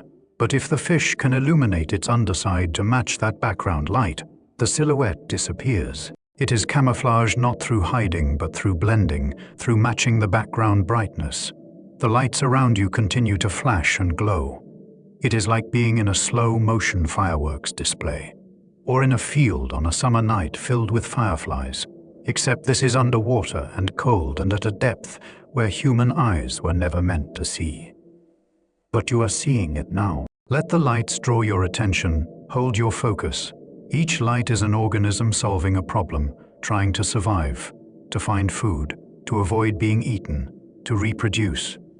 Each light is life asserting itself in darkness. Think about the pressure surrounding you at this depth. Let us say 150 meters now. You are experiencing pressure of about 15 atmospheres. That is 15 kilograms of force on every square centimeter of surface, over 200 pounds per square inch. For a human diver, this would be dangerous, even with specialized equipment. The air in your lungs would be compressed to a fraction of its surface volume. Nitrogen would dissolve into your blood and tissues. Ascending too quickly would cause that dissolved nitrogen to come out of solution as bubbles, leading to decompression sickness. The bends, the pressure itself would push on every gas, filled space in your body. But the organisms here don't experience pressure as crushing because they are mostly made of water, and water is effectively incompressible. A fish at 150 meters is being crushed because its cells, its tissues, its body fluids, all mostly water, don't decompress significantly under pressure. The pressure inside the fish equals the pressure outside, so there is no force trying to collapse it. The challenge for fish is the swim bladder, a gas-filled organ used for buoyancy control. Gas does compress under pressure, so a swim bladder that works perfectly at the surface would be squeezed to uselessness at depth. Deep-sea fish solve this problem in various ways. Some don't have swim bladders at all, controlling buoyancy through fats and oils that are lighter than water, but not compressible. Some actively secrete gas into their swim bladders to maintain volume, despite pressure, using specialized glands that can concentrate oxygen to extremely high pressures. For organisms without gas, filled spaces, jellyfish, for instance, or squid, pressure is even less of an issue. They essentially water surrounded by a thin layer of different chemistry. Pressure doesn't bother them at all. If you brought a deep sea fish to the surface quickly, it would suffer. Not from the bends. Fish don't get decompression sickness the way mammals do, but from the expansion of gases in its body. The swim bladder would expand, sometimes pushing the stomach out through the mouth. The fish would be unable to maintain buoyancy, unable to function in the low-pressure environment it didn't evolve for. For you, in this imagined descent, the pressure is something different, not crushing, not uncomfortable, just present, an even firm embrace from all sides. It is like being held, supported, the water pressing against you with the same pressure everywhere so that you don't feel compressed so much as contained. Some people find this pressure comforting. There is something soothing about being at depth, about the weight of water above and around you. It is similar, perhaps, to why weighted blankets help some people sleep. The deep pressure stimulation, the proprioceptive feedback, the sense of being held and bounded. Let yourself feel that now. The pressure as support, rather than threat. The water holding you, defining your edges, making you aware of where you end and the ocean begin. It is not a bad feeling down here in the middle depths, where light is fading and pressure is building and the world is becoming something other than what you knew at the surface. There is a phenomenon that puzzled oceanographers for decades. In the mid-20th century, when sonar became common on ships, operators noticed something strange. Their instruments showed what appeared to be a false bottom, a layer that reflected sound, making it seem like the sea floor was much shallower than it actually was. And stranger still, this false bottom moved. It rose toward the surface at night and descended during the day. This was the deep scattering layer, and it is not a geological feature but a biological one. It is made of animals, millions of them, concentrated at a particular depth. Small fish, squid, crustaceans, all swimming together in a loose aggregation that is dense enough to reflect sound waves. You are passing through a scattering layer now. it is not as dramatic as some. The Arctic version is more diffuse than in tropical or temperate seas. But it is here. Around you, the concentration of organisms is noticeably higher than above or below. Small lanternfish with light organs along their sides, krill and other euphausiids, shrimp, like crustaceans with their own bioluminescent capabilities. Squid, transparent and ghostly, jetting through the water. These organisms are engaging in vertical migration, daily movement between deep and shallow water. They spend daylight hours here in the middle depths, where the dim light offers some protection from visual predators. Then, as darkness falls at the surface, they swim upward, sometimes hundreds of meters, to feed in the productive surface waters. When dawn approaches, they descend again, fleeing the light that would make them visible to fish and seabirds. This is the largest migration on Earth in terms of biomass. Every day, billions of tons of animals move from depth to surface and back again. It is a migration that most people never see, never even know about, but it is happening constantly in every ocean, connecting the deep sea to the surface, transferring nutrients and energy between depths. The purpose of the migration is clear: feed where food is abundant, hide where predators can find you. It is a strategy that works, evidenced by the vast number of animals doing it, but it is not without cost. The energy required to swim several hundred meters twice daily is significant. The organisms must eat enough during their surface feeding to fuel not just their metabolism, but also their migration. And the migration itself creates an energy transfer mechanism. The animals feed at the surface, absorbing energy and nutrients from the productive sunlit zone. Then they descend and metabolize, excrete, die. Their waste products and their bodies carry surface productivity down into the deep ocean, feeding the communities that exist far below the euphotic zone.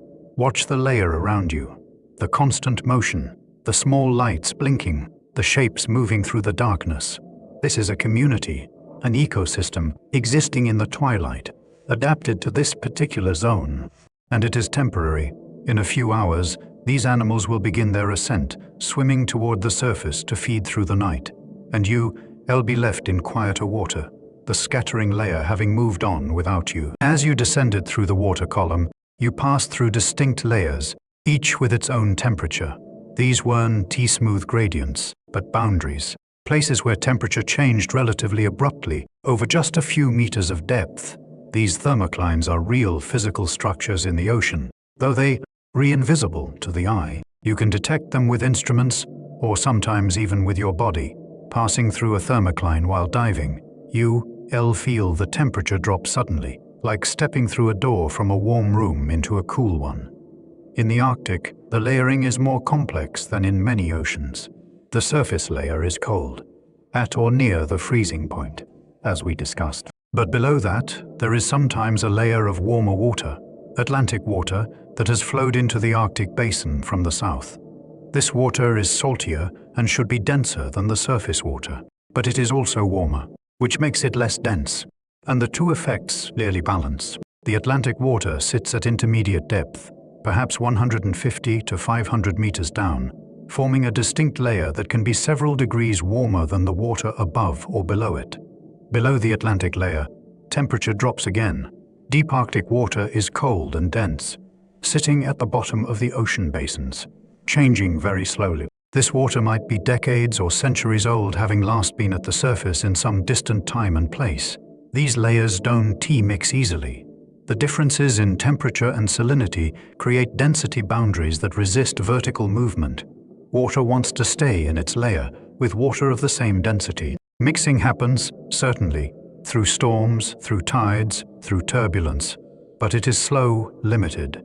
The ocean is stratified, organized into distinct masses that maintain their identity over long periods.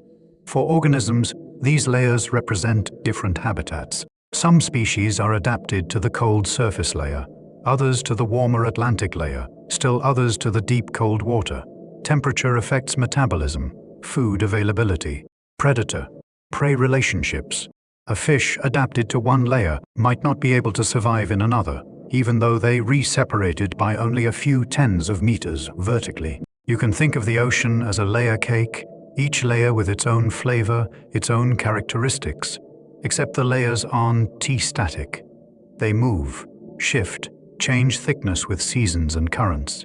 They not horizontal everywhere but slope and undulate, pushed by wind and tide and the rotation of the earth. Right now you are in the transition between surface water and Atlantic water, feeling the temperature gradually increase as you descend. It is subtle, perhaps a degree or two Celsius. But it is real, measurable, significant to the organisms that live here. Think about yourself in layers too. Your consciousness has layers, doesn't? The alert, active surface consciousness that deals with the world. Deeper layers that are quieter, more reflective. And the deepest layers where dreams and sleep reside, where consciousness fades into something other than waking awareness. As you descend through the ocean, layers, perhaps you are also descending through your own layers, moving from alert observation towards something more dreamlike, more internal, more still. Let yourself settle now onto the ocean floor. Not a hard landing. The sediment is soft, fine, accumulated over unimaginable stretches of time. As you come to rest, small clouds of particles puff up around you and then settle again, slowly, in the near stillness of the deep water. This sediment beneath you is a library, an archive, a record of time made physical. Each particle has a story. Some are mineral grains eroded from land, carried by rivers into the ocean, transported by currents, eventually sinking here to the Arctic basin floor. Some are the shells of plankton, tiny organisms that lived at the surface died and drifted down, their calcareous or siliceous shells accumulating grain by grain. Some particles are dust from volcanic eruptions, spread across the globe by high-altitude winds before settling onto the ocean and sinking. Some are even from space, cosmic dust, meteoritic material, iron spherules that formed when space rocks burned through the atmosphere. The sediment accumulates slowly. In the deep ocean, the rate might be just a few millimeters per 1,000 years. A centimeter of sediment might represent 10,000 years of accumulation. The layer beneath you, extending down meters into the Earth's crust, represents millions of years, epochs, ages, entire eras of Earth history compressed into layers of mud. Scientists study these sediments, drilling cores that pull up cylinders of mud from the ocean floor. They analyze the cores layer by layer, reading the chemical signatures, the fossils, the magnetic particles that record how Earth's magnetic field has shifted over time. From these cores, they reconstruct past climates, past ocean conditions, past arrangements of continents and ice sheets. There are layers in these cores that mark catastrophes. The asteroid impact that killed the dinosaurs 66 million years ago, recorded as a thin band of iridium, rich sediment. There are layers that mark ice ages and warm periods, readable in the isotopes of oxygen, preserved in forum shells. There are layers that mark ocean currents shifting, species appearing and going extinct, entire ecosystems transforming. But lying here on the surface, none of that is visible. The sediment is just soft and gray, brown, slightly muddy, unmarked by any obvious features. It is the top of the archive, the present moment being written particle by particle. In some places, the sediment is disturbed, burrows where organisms have tunneled through, tracks where something crawled across the surface, pits where something fed. These bioturbation features mix the sediment, blur the layers, complicate the record. But they also signs of life, evidence that even here, at the bottom of the Arctic Ocean, organisms are active, digging, feeding, living. The sediment is cold, just above freezing. It is dark. No light penetrates this deep, none at all. Complete darkness, except for the occasional bioluminescent flash. It is quiet, and it is patient, accepting whatever falls upon it, building its layers with geologic slowness, caring nothing for the brief lives of organisms or the rushing concerns of those who live in faster time. Rest here for a moment. Feel the softness beneath you. Feel the weight of time, the thickness of history, the slow work of accumulation that happens here endlessly. Rising from the sediment around you are structures that look almost crystalline, delicate, translucent, geometric. These are glass sponges, animals built from silica, one of the strangest forms of life on Earth. Most sponges you might be familiar with. Bath sponges, for instance, are soft, made of a protein called spongin. But glass sponges build their skeletons from silicon dioxide, the same material that makes up quartz crystals and window glass. They extract dissolved silica from the water and deposit it in intricate geometric patterns, creating structures of remarkable beauty and complexity. The sponge you're looking at now might be a meter tall, its body a lattice of silica spicules. Thin glass needles fused together into a rigid framework. The framework is covered with living tissue, but the tissue is thin, barely visible. What you're seeing is mostly skeleton, glass architecture that will persist long after the sponge dies. Glass sponges grow slowly, incredibly, almost absurdly slowly. A sponge a meter tall might be several thousand years old, yes, thousand, not hundred. Some species in Antarctic waters have been aged at over 10,000 years, making them among the longest-lived organisms on Earth. They grow perhaps a few centimeters per century, adding silica to their structure bit by bit, year after year, decade after decade. They feed by filtering water through their bodies. The sponge creates currents using flagellated cells, drawing water in through small pores, filtering out bacteria and organic particles, and expelling the filtered water through larger openings. A single large sponge might filter thousands of liters of water per day, cleaning the water, extracting nutrients so scarce that faster-feeding organisms couldn't survive on them. The sponge doesn't move. It never has, not since it settled here as a larva, perhaps 3,000 years ago. It doesn't have a nervous system, doesn't have organs, doesn't have anything we'd recognize as behavior. It is barely more complex than a colony of bacteria, really just cells specialized for different functions, organized into a body plan that has remained essentially unchanged for over 500 million years. Yet it is successful. It survives in conditions that would kill most organisms. It lives longer than almost any other animal. It creates habitat.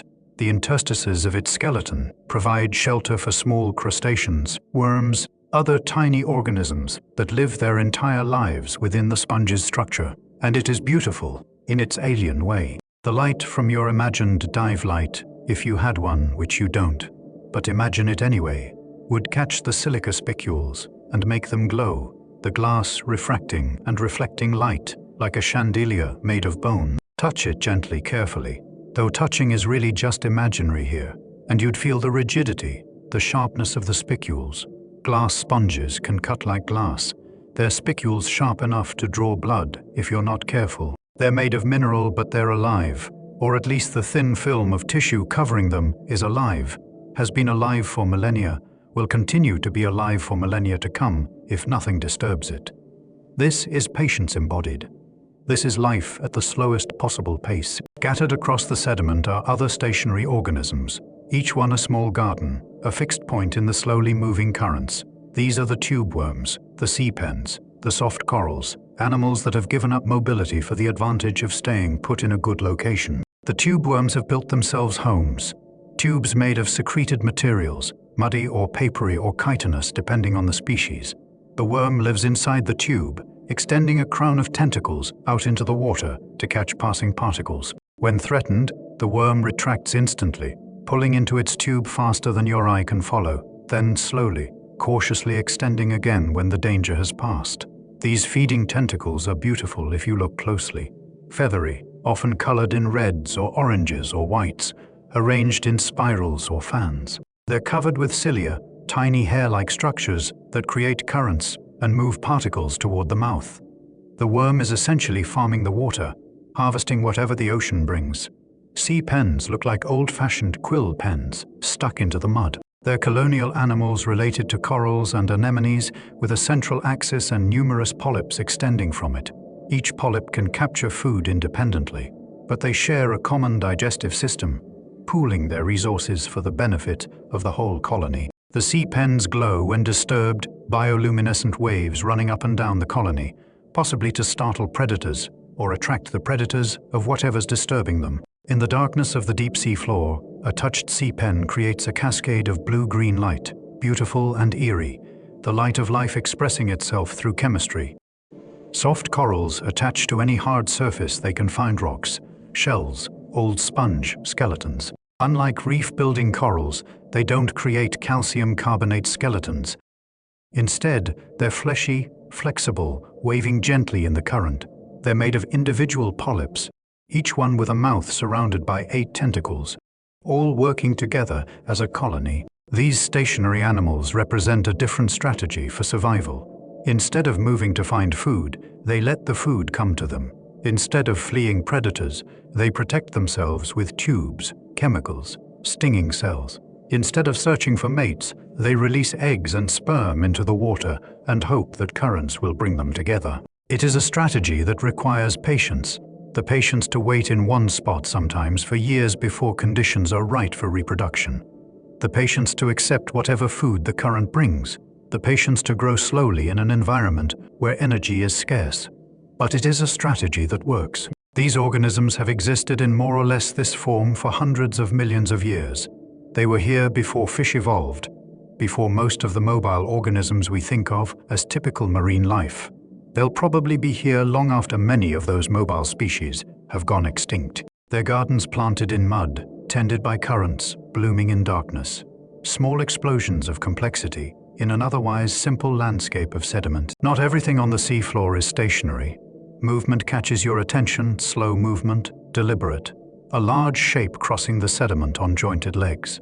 This is a crab, though not like any crab you'd see in shallower water.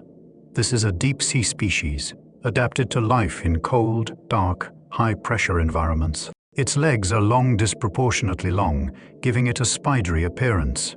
These long legs help distribute its weight across the soft sediment, preventing it from sinking into the mud as it walks. The crab is moving slowly, almost comically slowly. But it is not being careful. This is just its normal pace, the speed dictated by its cold-adapted metabolism and the energetic constraints of deep-sea life. Everything here happens slowly. Watch the crab's behavior. It is searching for food, probably scavenging whatever edible material it can find. A piece of kelp that drifted down from the surface. A dead fish, bacteria-rich sediment. Crabs are generalists, eating almost anything organic, which is an advantage in an environment where food is unpredictable. The crab's claws are asymmetrical, one larger, heavier, used for crushing, one smaller, more dexterous, used for manipulating food. As it encounters something promising, it picks it up with the small claw, examines it with sensory structures on its mouthparts, decides whether it is worth eating. Its eyes are on stalks, movable, giving it a wide field of view. In the darkness of the deep sea floor, vision isn't very useful. Most organisms here rely more on touch and chemical sensing. But this crab is in the Arctic deep sea, where it is not completely dark. In summer, a tiny amount of surface light penetrates to these depths. Not enough to see colors, not enough to read by, but enough to create a very dim twilight that lasts for weeks. The crab's shell is thick, armor against the few predators that exist at this depth. It is covered with small organisms, barnacles perhaps, or polychaete worms that have made their homes on the mobile platform of the crab's carapace. The crab doesn't seem to mind these hitchhikers. They don't harm it, and when the crab molts shedding its shell to grow, they'll be left behind clinging to the empty exoskeleton. Molting is a vulnerable time for crabs. The new shell is soft, offering no protection, and the crab must hide and wait while the shell hardens. A process that takes days or even weeks at these cold temperatures. During this time, the crab can't feed, can't defend itself, can only wait and hope that nothing finds it. This crab appears to be between molts, its shell hard and dark. It continues its slow march across the sediment, legs moving in coordination, body swaying slightly with each step. It is heading somewhere, though where and why are known only to the crab itself. Eventually, it walks out of sight, disappearing into the dimness, just another temporary presence in this ancient landscape. Press your hand, your imagined hand, into the sediment. Feel it sink slightly into the softness, the fine grains accepting your pressure. Now bring your hand close to your face and smell. If you could actually smell underwater, if smell worked the same way it does in air, you'd detect something specific in this sediment, the scent of decay, of anaerobic metabolism, of organic matter being broken down in the absence of oxygen. It is not a pleasant smell by human standards, but it is the smell of life working, of bacteria doing the essential work of decomposition. Below the surface layer of sediment, below the few centimeters where oxygen from the water above can penetrate, The environment is anoxic, no oxygen. In this oxygen-free zone, different bacteria take over. Bacteria that use other molecules as electron acceptors in their metabolism. They reduce sulfate to sulfide, creating hydrogen sulfide, a rotten egg smell. They reduce nitrate. They produce methane. Methane is accumulating in the sediment, trapped in tiny pockets, absorbed onto particles. In some places where pressure and temperature are right, the methane forms methane hydrates, cage-like structures of water molecules that trap methane gas in a solid, ice-like form. These hydrates are stable at the cold temperatures and high pressures of the deep ocean, but they'd melt if brought to the surface, releasing the methane as gas. Sometimes bubbles of methane escape from the sediment, rising through the water column like tiny balloons. You might see one now, a small sphere of gas, reflecting what little light exists, wobbling as it rises. The bubble grows as it ascends and pressure decreases, eventually reaching the surface or dissolving into the water before it gets there. This methane represents stored energy, carbon that was fixed by photosynthesis at the surface, consumed by animals, sunk to the bottom, and is now being metabolized by bacteria. It is part of the carbon cycle, the global movement of carbon through Earth systems. Some scientists worry about methane hydrates in a warming world. If ocean temperatures rise enough, or if sea level drops enough to reduce pressure, vast amounts of methane hydrate in ocean sediments could destabilize and release their methane. Methane is a powerful greenhouse gas, much more effective at trapping heat than carbon dioxide, though shorter-lived in the atmosphere. A large release of methane from ocean sediments could potentially trigger rapid climate warming. But for now, here in the cold, stable depths of the Arctic Ocean, the methane stays put. The bacteria continue their slow work. The sediment continues its slow accumulation. Everything continues as it has for thousands of years, as it will for thousands more unless something changes. The ocean floor is breathing, in its way, taking in organic matter, releasing gases, processing the waste products of the ocean above. It is slow breathing, geological breathing, but breathing nonetheless. And you, lying here on this soft mud, are part of this system for the moment, part of the bottom, part of the stillness, part of the slow work of time. Across the sediment, you notice something unusual, a patch where the mud is lighter colored, almost whitish, and where the organisms seem different, more abundant, arranged differently than the surrounding sea floor. You found a cold seep. This is a place where fluids, often rich in methane or hydrogen sulfide, seep up from the sediment, creating a localized environment that is radically different from the surrounding deep sea. And most remarkably, it is an environment that supports life without any connection to sunlight. Think about that for a moment. Every ecosystem you've encountered so far, even in the deep darkness, has ultimately depended on sunlight. The kelp performs photosynthesis. The amphipods eat the kelp. The fish eat the amphipods. The seals eat the fish. Energy from the sun, captured by photosynthesis, flows through the food web. Even the organisms on the normal deep sea floor are eating particles that sank from above, detritus that was once part of the sunlit food web. Everything ultimately traces back to photosynthesis, to the sun's energy being converted into chemical energy by plants and algae. But here at the cold seep, there is an alternative. The organisms here are using chemosynthesis, deriving energy from chemical reactions rather than from sunlight. Bacteria are oxidizing methane or hydrogen sulfide, using the energy released to build organic molecules from carbon dioxide.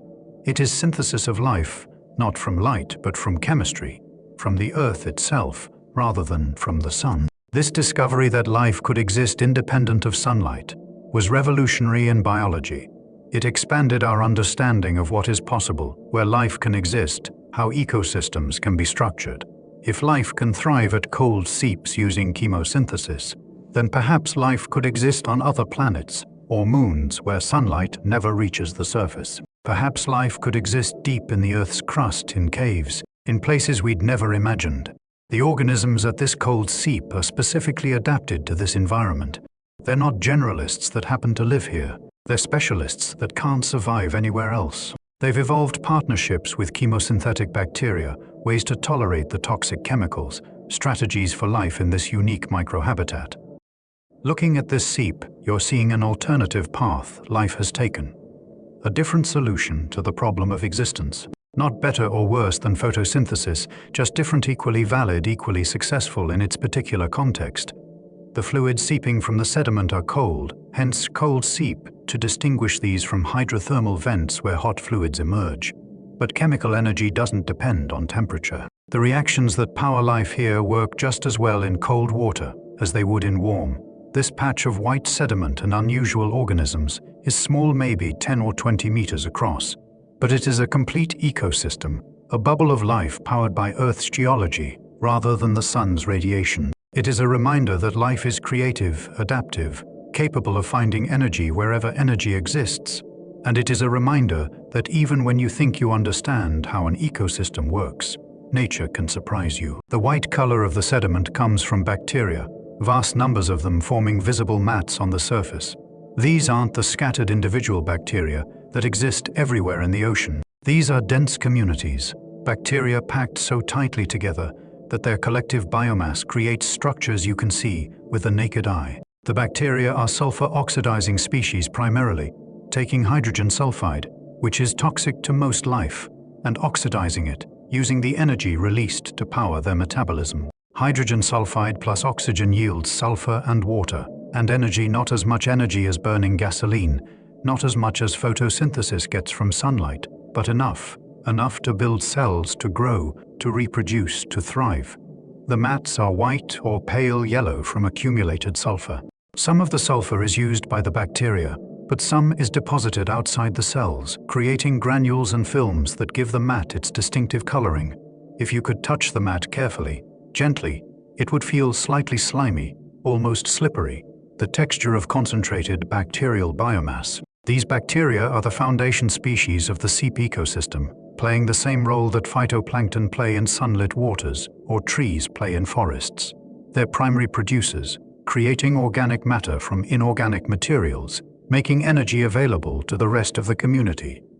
Some of the bacteria live independently, forming the visible mats. Others have entered into symbiotic relationships with larger organisms, living inside the tissues of worms or clams or mussels, protected and nourished by their hosts, in exchange for providing the hosts with food. The mats grow slowly. This is still the deep sea, still cold, still limited by the rate of chemical seepage. But they grow, over years and decades. A bacterial mat can spread across meters of seafloor, colonizing areas where seepage provides the necessary chemicals. The bacteria produce waste products, including organic molecules that other organisms can eat. The mats become habitat, providing surface area for other bacteria, for protozoans, for small animals that graze on the bacteria or eat the bacterial products. In a sense, the bacterial mat is doing what photosynthetic organisms do, taking simple inorganic molecules and energy from an external source, and creating complex organic molecules that can be used by other forms of life. A process is different, the energy source is different, but the ecological function is the same. The bacterial mat is also modifying its environment. By consuming hydrogen sulfide, the bacteria reduce the concentration of this toxic chemical, making the seep more habitable for other organisms. By depositing sulfur, they change the sediment chemistry. By producing oxygen as they metabolize, they create local pockets of oxygen-rich water. Ecosystems are built on foundations, and this bacterial mat is a foundation, simple in its components, profound in its effects. Without the bacteria, the seep would be a toxic patch of sediment hostile to most life. With the bacteria, it is a thriving community, a hotspot of biodiversity in the deep sea. Look at the white mat and appreciate what you're seeing.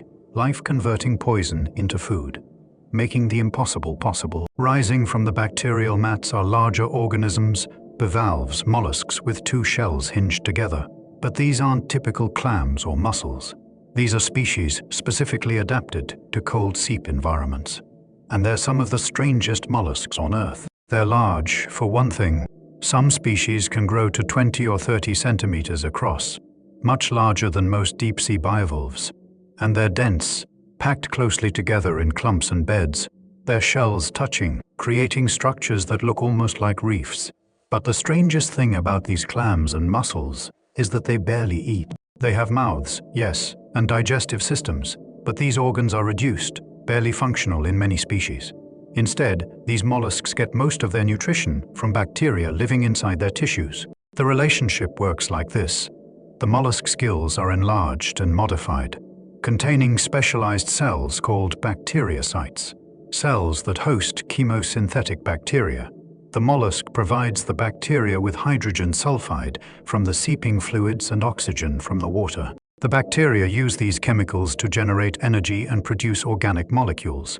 The mollusk then digests some of the bacteria or absorbs the organic molecules they produce, gaining nutrition without eating external food. It is a symbiosis, so intimate that neither partner can survive without the other. The bacteria get a protected environment and a steady supply of the chemicals they need. The mollusk gets food produced internally, allowing it to thrive in an environment where there is very little to eat in the traditional sense. The mollusk still needs to filter water to get oxygen and to acquire the sulfide-rich fluids from the seep. Watch the edges of the shells. They're slightly open, water flowing in through one opening and out through another. The gills processing the water, extracting what is needed. Some species actually insert their feet down into the sediment, extending them like roots to access hydrogen sulfide deeper in the mud. The foot becomes a conduit, bringing sulfide up to the gills where the bacteria can use it. The mollusk becomes a living bridge between the sediment and the water column. These bivalves can live for decades, possibly centuries. Growth rings in their shells, like tree rings, can be counted to estimate age, and some species show evidence of extreme longevity. Living slowly in cold, stable environments seems to promote long lifespans. The shells themselves become habitat after the mollusk dies. They're hard surfaces in an environment dominated by soft sediment, and many organisms settle on them. Anemones, barnacles, tube worms, juvenile bivalves, starting their own lives. A seep community, once established, can persist for decades or centuries as long as the seepage continues. It becomes a fixed point, a landmark on the otherwise featureless seafloor, a place where life concentrates and diversifies. The clams and mussels are the visible signs of this community, the large organisms that catch your attention. But they're dependent on their bacterial partners, on the chemical seepage from below, on the entire system working together. Let's think about methane for a moment, this simple molecule that is powering so much of the seep ecosystem. Chi-1, carbon atom, bonded to 4 hydrogen atoms. It is the simplest hydrocarbon, the primary component of natural gas, a molecule that exists throughout the universe wherever carbon and hydrogen come together. On Earth, most methane is produced biologically. Methanogenic bacteria, some of the oldest forms of life on the planet, produce methane as a metabolic waste product. They live in anoxic environments, swamps, rice paddies, the digestive systems of cows and termites, and yes, deep ocean sediments, breaking down organic matter and releasing methane. But methane can also form geologically, from chemical reactions between rocks and water deep in the Earth's crust. This thermogenic methane rises through cracks and faults, sometimes reaching the surface, sometimes accumulating in reservoirs underground. At the cold seep you're observing, both types of methane might be present. Biogenic methane from bacterial metabolism in the sediment, possibly mixed with thermogenic methane from deeper sources. The methane seeps upward through the sediment, dissolved in fluids or as free gas. As the methane rises, it encounters bacteria that can oxidize it. Bacteria that have evolved enzymes capable of breaking the strong CH bonds in methane and using the energy released. This is chemically challenging. Methane is a very stable molecule, but the bacteria manage it, performing what chemists would call a difficult reaction at low temperatures with no catalyst beyond biological enzymes. The oxidation happens in 2 steps, often involving cooperation between different bacterial species. Methanotrophic bacteria convert methane to intermediate products. Sulfate-reducing bacteria use those products while reducing sulfate to sulfide. The 2 types work together, creating more energy together than either could alone. The result is that much of the methane seeping from the sediment never reaches the water column. It is consumed by bacteria, oxidized to carbon dioxide, the energy captured and used to build bacterial biomass. The bacterial biomass is then eaten by other organisms, and the energy flows through the food web. This bacterial methane filter is globally significant. Vast amounts of methane are produced in ocean sediments worldwide, but relatively little reaches the atmosphere, where it would act as a greenhouse gas. The bacteria intercept it, consume it, keep it out of the atmosphere. At this particular seep, you can see the process happening. Methane is bubbling up. Bacteria are consuming it. Larger organisms are thriving on the bacteria. It is a localized carbon cycle, a miniature version of global processes, visible and comprehensible if you know what you're looking at. Methane is simple chemistry, just carbon and hydrogen, but it is being transformed by biology into something much more complex, into bacterial cells, into clam tissues, into the structures and substances of life. Simple molecules becoming complex, driven by the energy stored in chemical bonds, mediated by organisms that have spent billions of years evolving the ability to harvest that energy. It is alchemy, in a way, not lead into gold, but methane into life. Among the clams and bacterial mats, you notice worms, long pinkish tubes, extending from the sediment, swaying slightly in the subtle currents. These are polychaete worms, segmented worms related to earthworms, but adapted to marine environments. Specifically, these are species adapted to the toxic conditions of cold seeps.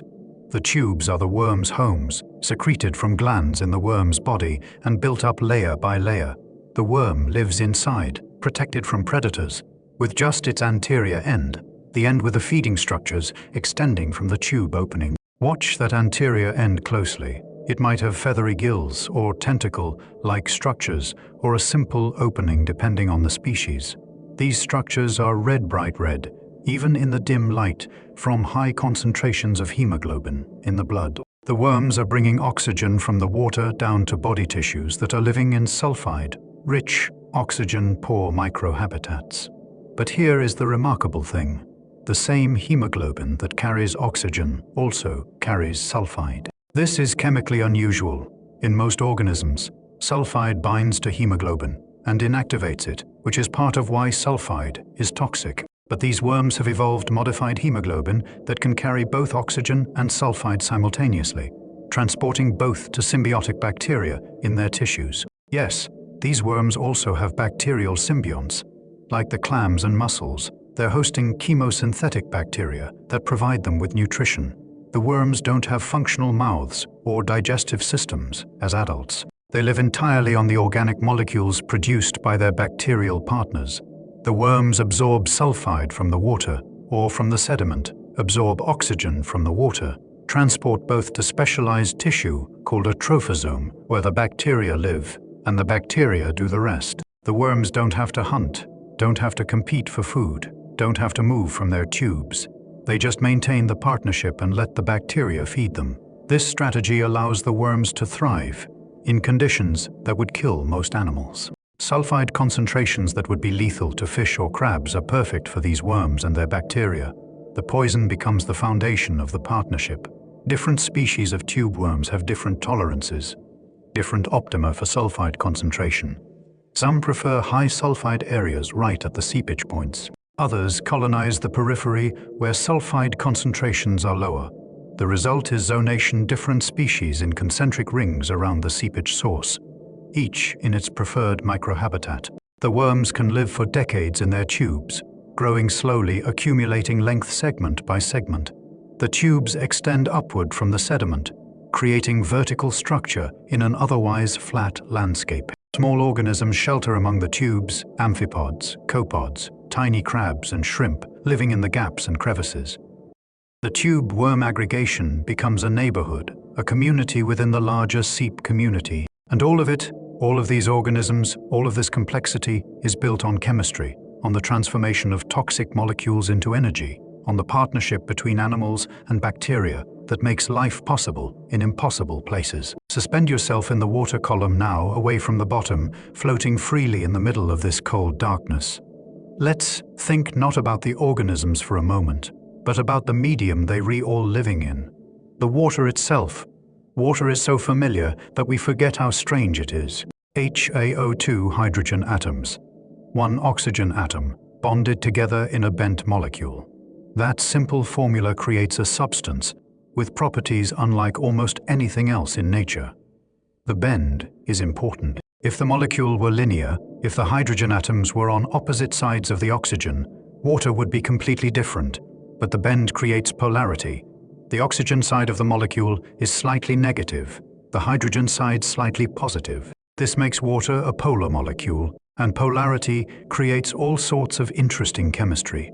Polar molecules attract other polar molecules. Water molecules stick to each other through hydrogen bonds, weak electrical attractions between the positive hydrogen of one molecule and the negative oxygen of another. These bonds are constantly forming and breaking in liquid water, giving water its fluidity, but also its cohesiveness. This cohesion creates surface tension, water molecules at the surface pulling toward each other strongly enough that small insects can walk on water. It creates capillary action, water climbing up narrow tubes against gravity. It creates the ability of water to dissolve so many substances, earning water the title universal solvent. Water is densest at about 4 degrees Celsius, not at its freezing point. This anomaly, caused by the way molecules arrange themselves as temperature changes, means that ice floats. If ice sank, the oceans would freeze from the bottom up, and life as we know it wouldn't exist. But ice floats, insulating the water below, allowing life to persist beneath winter ice. Water has an unusually high heat capacity. It takes a lot of energy to change water's temperature. This makes water a thermal buffer, stabilizing temperatures in organisms and environments. Your body is about 60% water, and that water helps keep your temperature constant despite external changes. Water also has a high heat of vaporization. It takes a lot of energy to evaporate water. This makes sweating an effective cooling mechanism, and it means the ocean can store enormous amounts of heat, moderating global climate. All of these properties, the polarity, the hydrogen bonding, the unusual density curve, the thermal characteristics, all emerge from the simple structure of that bent molecule, HIO. Nothing about it seems special when you write the formula, but in its behavior, water is profoundly special, almost miraculously well suited for supporting life. Scientists, looking for life on other planets, look for water. Where there is water, there might be life. Not necessarily, life requires more than just water, but water is so good at being a solvent, so good at facilitating chemical reactions, so good at existing as liquid across a useful temperature range, that it is hard to imagine life chemistry working without it. You are floating in liquid water at minus 1.8 degrees Celsius. Scientifically, that shouldn't be possible. But here you are, held by this remarkable substance, this molecule that makes everything else possible. This water is pure HIO, of course.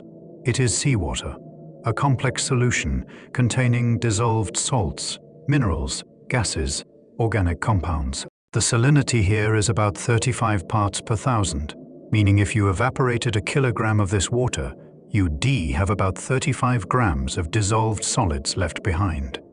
Most of that, about 27 grams, would be sodium chloride, table salt, but the rest would be a mixture: magnesium chloride, magnesium sulfate, calcium sulfate, potassium chloride, and traces of nearly every element on the periodic table. Seawater is a sample of the Earth's crust dissolved into water, carried there by rivers and underwater vents over billions of years. These dissolved substances affect everything. We've already discussed how salt lowers the freezing point, allowing this water to remain liquid below 0 degrees Celsius. But salt also increases density. Density is mass per unit volume, how much stuff is packed into a given space. Pure water at 4 degrees Celsius has a density of 1.000 grams per cubic centimeter. This seawater, with its dissolved salts and its cold temperature, has a density around 1.028 grams per cubic centimeter. That difference seems small, but it is significant. The increased density makes you more buoyant. You float more easily in seawater than in fresh water, and you float even more easily in very salty water, like the Dead Sea, which has a salinity of 340 parts per thousand, 10 times saltier than the ocean. But density differences in the ocean also drive circulation. Water that is colder or saltier is denser and tends to sink. Water that is warmer or fresher is less dense and tends to rise. These density differences, driven by temperature and salinity, create the ocean's thermohaline circulation, a global conveyor belt of moving water that transports heat, nutrients, and dissolved gases around the planet. The water you are floating in right now is part of that circulation. It might have sunk in the North Atlantic years or decades ago, when it was cooled and made more saline through ice formation. It flowed into the Arctic basin, mixing with other water masses, slowly circulating through the deep ocean basins. Eventually, maybe in decades, maybe in centuries, this water will rise again. It will be brought to the surface by upwelling, warmed by the sun, become part of the surface ocean again. But for now, it is here, dense and cold, sitting at depth. Salinity varies in different parts of the ocean. Near river mouths, fresh water dilutes the seawater, reducing salinity. In areas where evaporation exceeds precipitation, salinity increases. Where ice forms, salt is excluded from the ice, increasing the salinity of the surrounding water. Where ice melts, fresh water is released, decreasing salinity. These variations create density gradients, which create currents, which distribute nutrients and heat, which affect where organisms live and how ecosystems function. The ocean is constantly adjusting, responding to differences in salinity and temperature, seeking equilibrium, but never quite reaching it. The water is simple chemistry, salt dissolved in water, but the effects are complex, global, fundamental to how the ocean works. The water around you is moving, though so slowly you might not notice without careful attention. This is Arctic Ocean circulation, water flowing in patterns that have been established over thousands of years, driven by wind, by density differences, by the rotation of the Earth. The dominant feature of Arctic circulation is the Beaufort Gyre, a clockwise circulation in the Canadian basin. Wind blowing across the surface pushes the water, but the rotation of the Earth deflects that motion, creating circular flow. The gyre accumulates fresh water from rivers, flowing into the Arctic, from melting ice making the surface water less salty than in most oceans. There is also the transpolar drift, a current flowing across the Arctic from the Siberian side toward the Fram Strait between Greenland and Svalbard. This current carries ice and water out of the Arctic basin, exporting fresh water to the Atlantic. Below the surface currents, Atlantic water flows into the Arctic through the Fram Strait and through the Barents Sea. This water is warmer and saltier than the surface water, so it slides beneath the polar surface layer, forming a distinct layer at intermediate depth. Even deeper, in the basins, Arctic deep water sits relatively still, changing very slowly, accumulating salts and dissolved substances over long periods. These currents transport nutrients. When deep water upwells brought to the surface by wind or by the movement of water over underwater mountains, it brings nutrients that have accumulated at depth. These nutrients fertilize the surface waters, allowing phytoplankton blooms that feed the entire food web. The currents also transport organisms. Larvae drift with currents, sometimes traveling hundreds or thousands of kilometers before settling.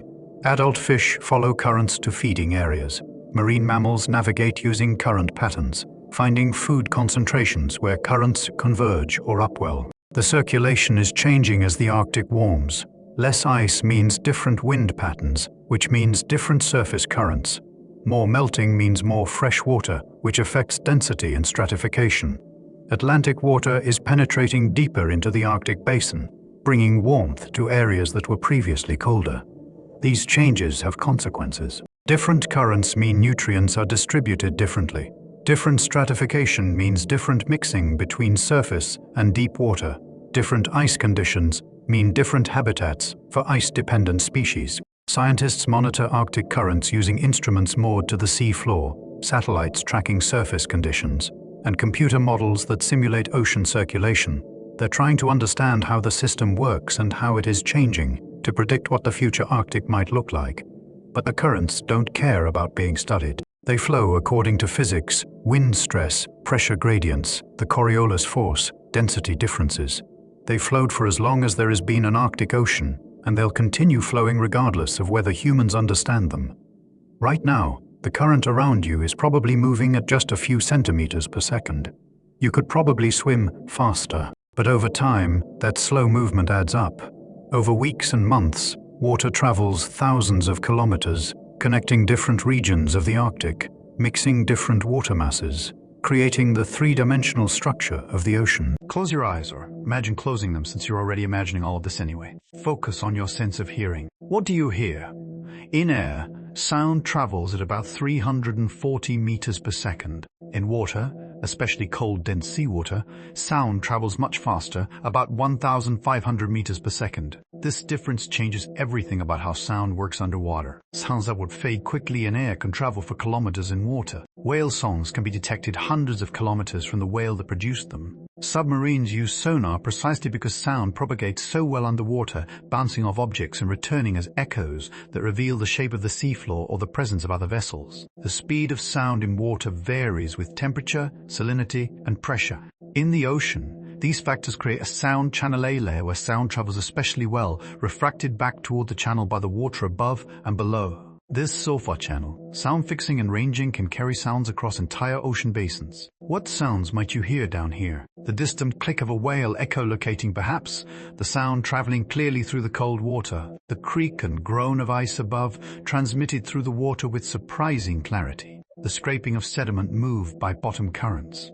If there were human activity nearby, and thankfully there's not, in this imagined environment, you'd hear it clearly. Ship engines, sonar pings, seismic surveys all travel farther and sound louder underwater than they would in air. This is becoming a problem for marine mammals that rely on sound for communication and navigation. Anthropogenic noise is making the ocean louder, potentially interfering with whale songs and dolphin clicks, creating acoustic pollution in what was once a relatively quiet environment. But here, far from shipping lanes and industrial activity, the ocean is still naturally quiet. The sounds you hear are biological or physical, animals moving, ice shifting, water flowing. These are the sounds that have existed in the Arctic for millions of years.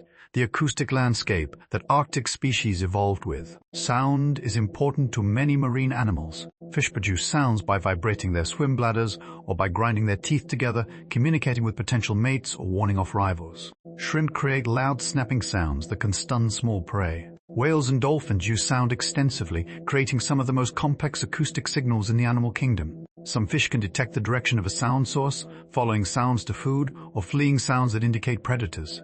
Marine mammals have sophisticated hearing, able to distinguish between different sounds, to locate sources precisely, to interpret echoes, and build acoustic images of their surroundings. In the darkness of the deep sea, sound is often more useful than vision. It travels farther, works regardless of lighting, can even penetrate through objects that would block light. An organism with good hearing can sense its environment in ways a vision-dependent organism cannot. Listen to the Arctic Ocean. It's not silent, it's full of sounds, full of information, if you have ears to hear it. Imagine for a moment that you could taste the water around you. Not literally, seawater isn't safe to drink, and you're imagining this anyway. But if you had the chemical sensing abilities the fish and other marine organisms have, what would this water taste like? Chemical sensing in water is like taste and smell combined. Organisms detect dissolved substances, identifying chemicals in minute concentrations, using this information to navigate, find food, avoid predators, locate mates. This water would taste of salt, primarily sodium and chloride ions in high concentration. But underneath that dominant salt flavor would be layers of other tastes. Magnesium slightly bitter, calcium, potassium, sulfate. There would be traces of metal siren, copper, zinc, manganese each with its own chemical signature. These metals come from rock weathering, from underwater volcanic activity, from sediments. They're essential nutrients for many organisms, and some plankton can sense where these metals are more concentrated, swimming toward higher concentrations. You detect organic compounds, dissolved organic matter from decomposing plants and animals, from bacterial metabolism, from the secretions and waste products of organisms. These compounds create a background chemical noise, a baseline that organisms have learned to filter out while remaining sensitive to changes. Specific signals would stand out against this background. A fish can smell amino acids from injured prey at concentrations of just a few parts per trillion, equivalent to detecting a few drops of blood in an Olympic swimming pool. A male copepod can detect pheromones from a female copepod, following the chemical trail to find her. Salmon famously use chemical cues to navigate back to their birth streams, recognizing the particular mix of minerals and organic compounds that characterizes their home water. They're tasting their way home, following chemical memories established when they were juvenile fish. The water you're in has its own chemical signature, the particular ratio of salts, the specific organic compounds present, the trace metals at their specific concentrations. All of these create a fingerprint that some organisms might be able to recognize, to use for orientation or identification. Temperature also has a taste to organisms with the right receptors. Many fish can detect temperature differences of just a few hundredths of a degree, using this information to find boundaries between water masses, to locate upwellings, to position themselves in their preferred thermal habitat. Even pressure has a kind of sensory quality. Fish have lateral linescence organs running along their sides that detect changes in water pressure and movement. They can sense currents, vibrations, the presence of other organisms disturbing the water. It's not exactly taste, but it's another way of sensing the chemical and physical environment.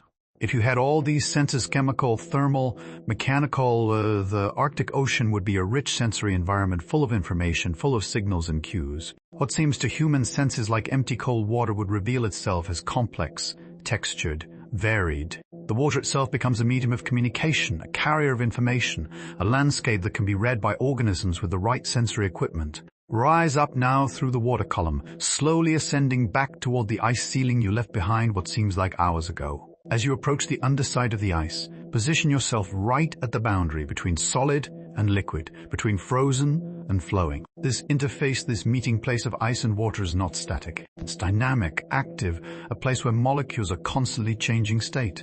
Some water molecules are freezing onto the ice, joining the solid lattice. Others are melting off the ice, returning to liquid state. At equilibrium, when temperature and pressure are just right, the rate of freezing equals the rate of melting, and the ice neither grows nor shrinks. Watch this process happening. You can't see individual molecules, of course they're far too small, but you can see the effects. Small irregularities in the ice surface might grow slightly as water freezes onto them, then shrink as bits melt away. The surface isn't perfectly smooth but textured, changing subtly as molecules exchange between states. This exchange is happening everywhere, constantly. Even when ice is growing, when it's cold enough that freezing exceeds melting, both processes are still occurring. Molecules are still melting off the ice. They're just being replaced by even more molecules freezing on. The energy involved in these phase changes is significant. When water freezes, it releases heat-latent heat of fusion, warming the surrounding water slightly. When ice melts, it absorbs heat, cooling the surrounding water. This heat exchange affects ocean temperatures, creating small-scale circulation as warmed water rises and cooled water sinks.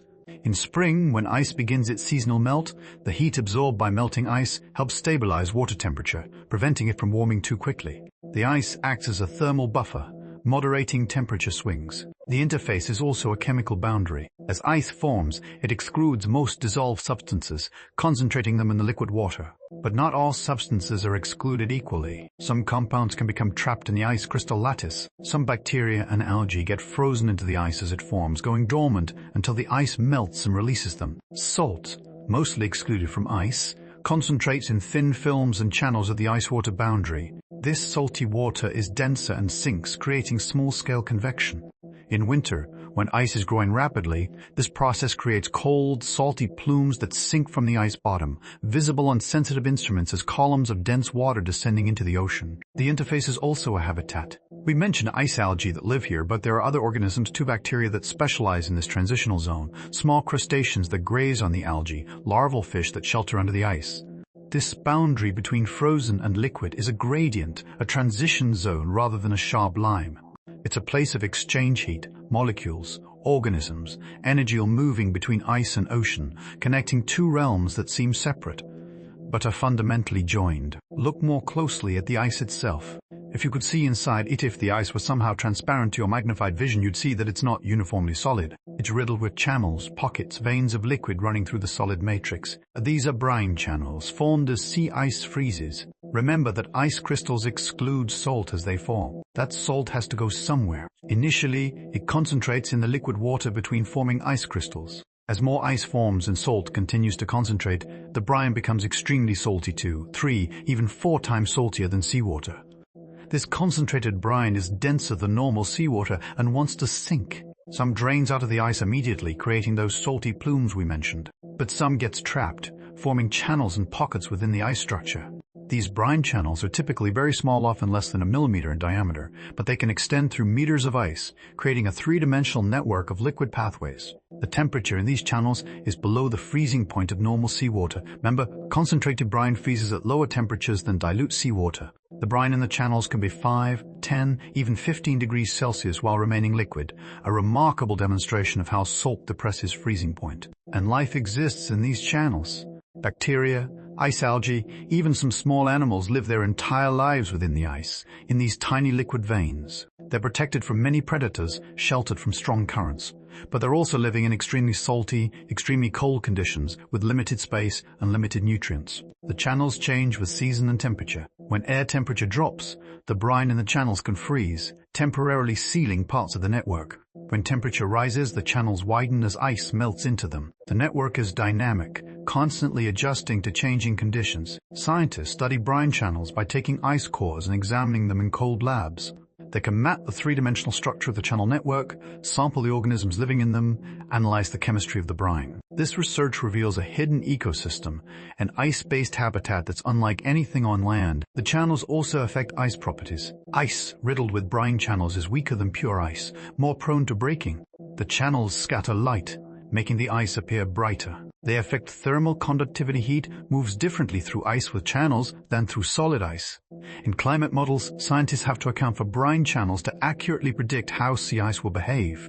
The channels affect how quick the ice forms and melts, how it responds to warming, how it interacts with the ocean below. For you, imagining running your hand along the ice ceiling, these channels are invisible.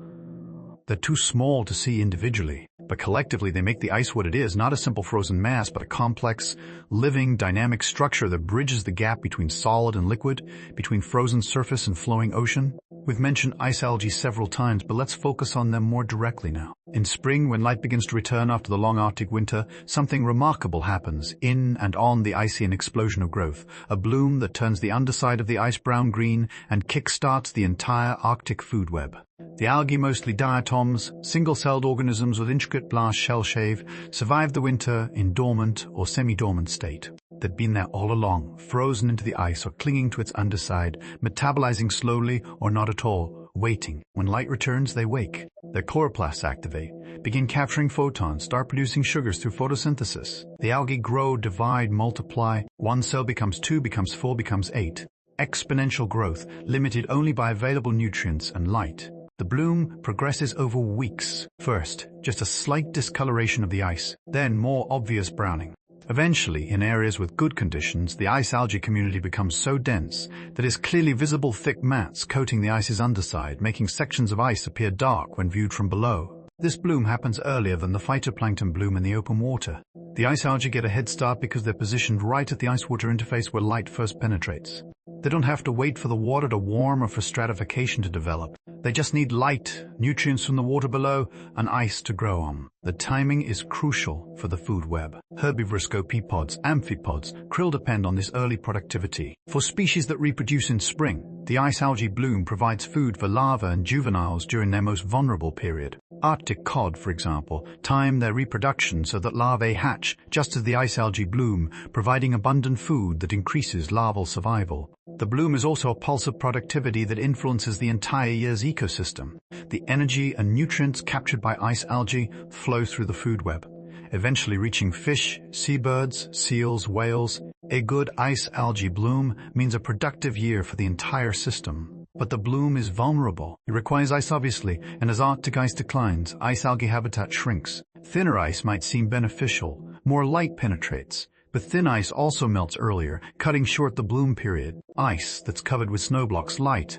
and prevents algae from growing. Climate change is affecting the timing and magnitude of ice algae blooms. In some areas, blooms are starting earlier as light arrives earlier in the year. In other areas, blooms are weaker or shorter. Scientists are working to understand these changes and predict how they'll affect the broader ecosystem. For now, watching the spring bloom happen, you witness one of the Arctic's most important events, the greening of the ice, the awakening of life, the beginning of the productive season that will sustain organisms through the brief Arctic summer.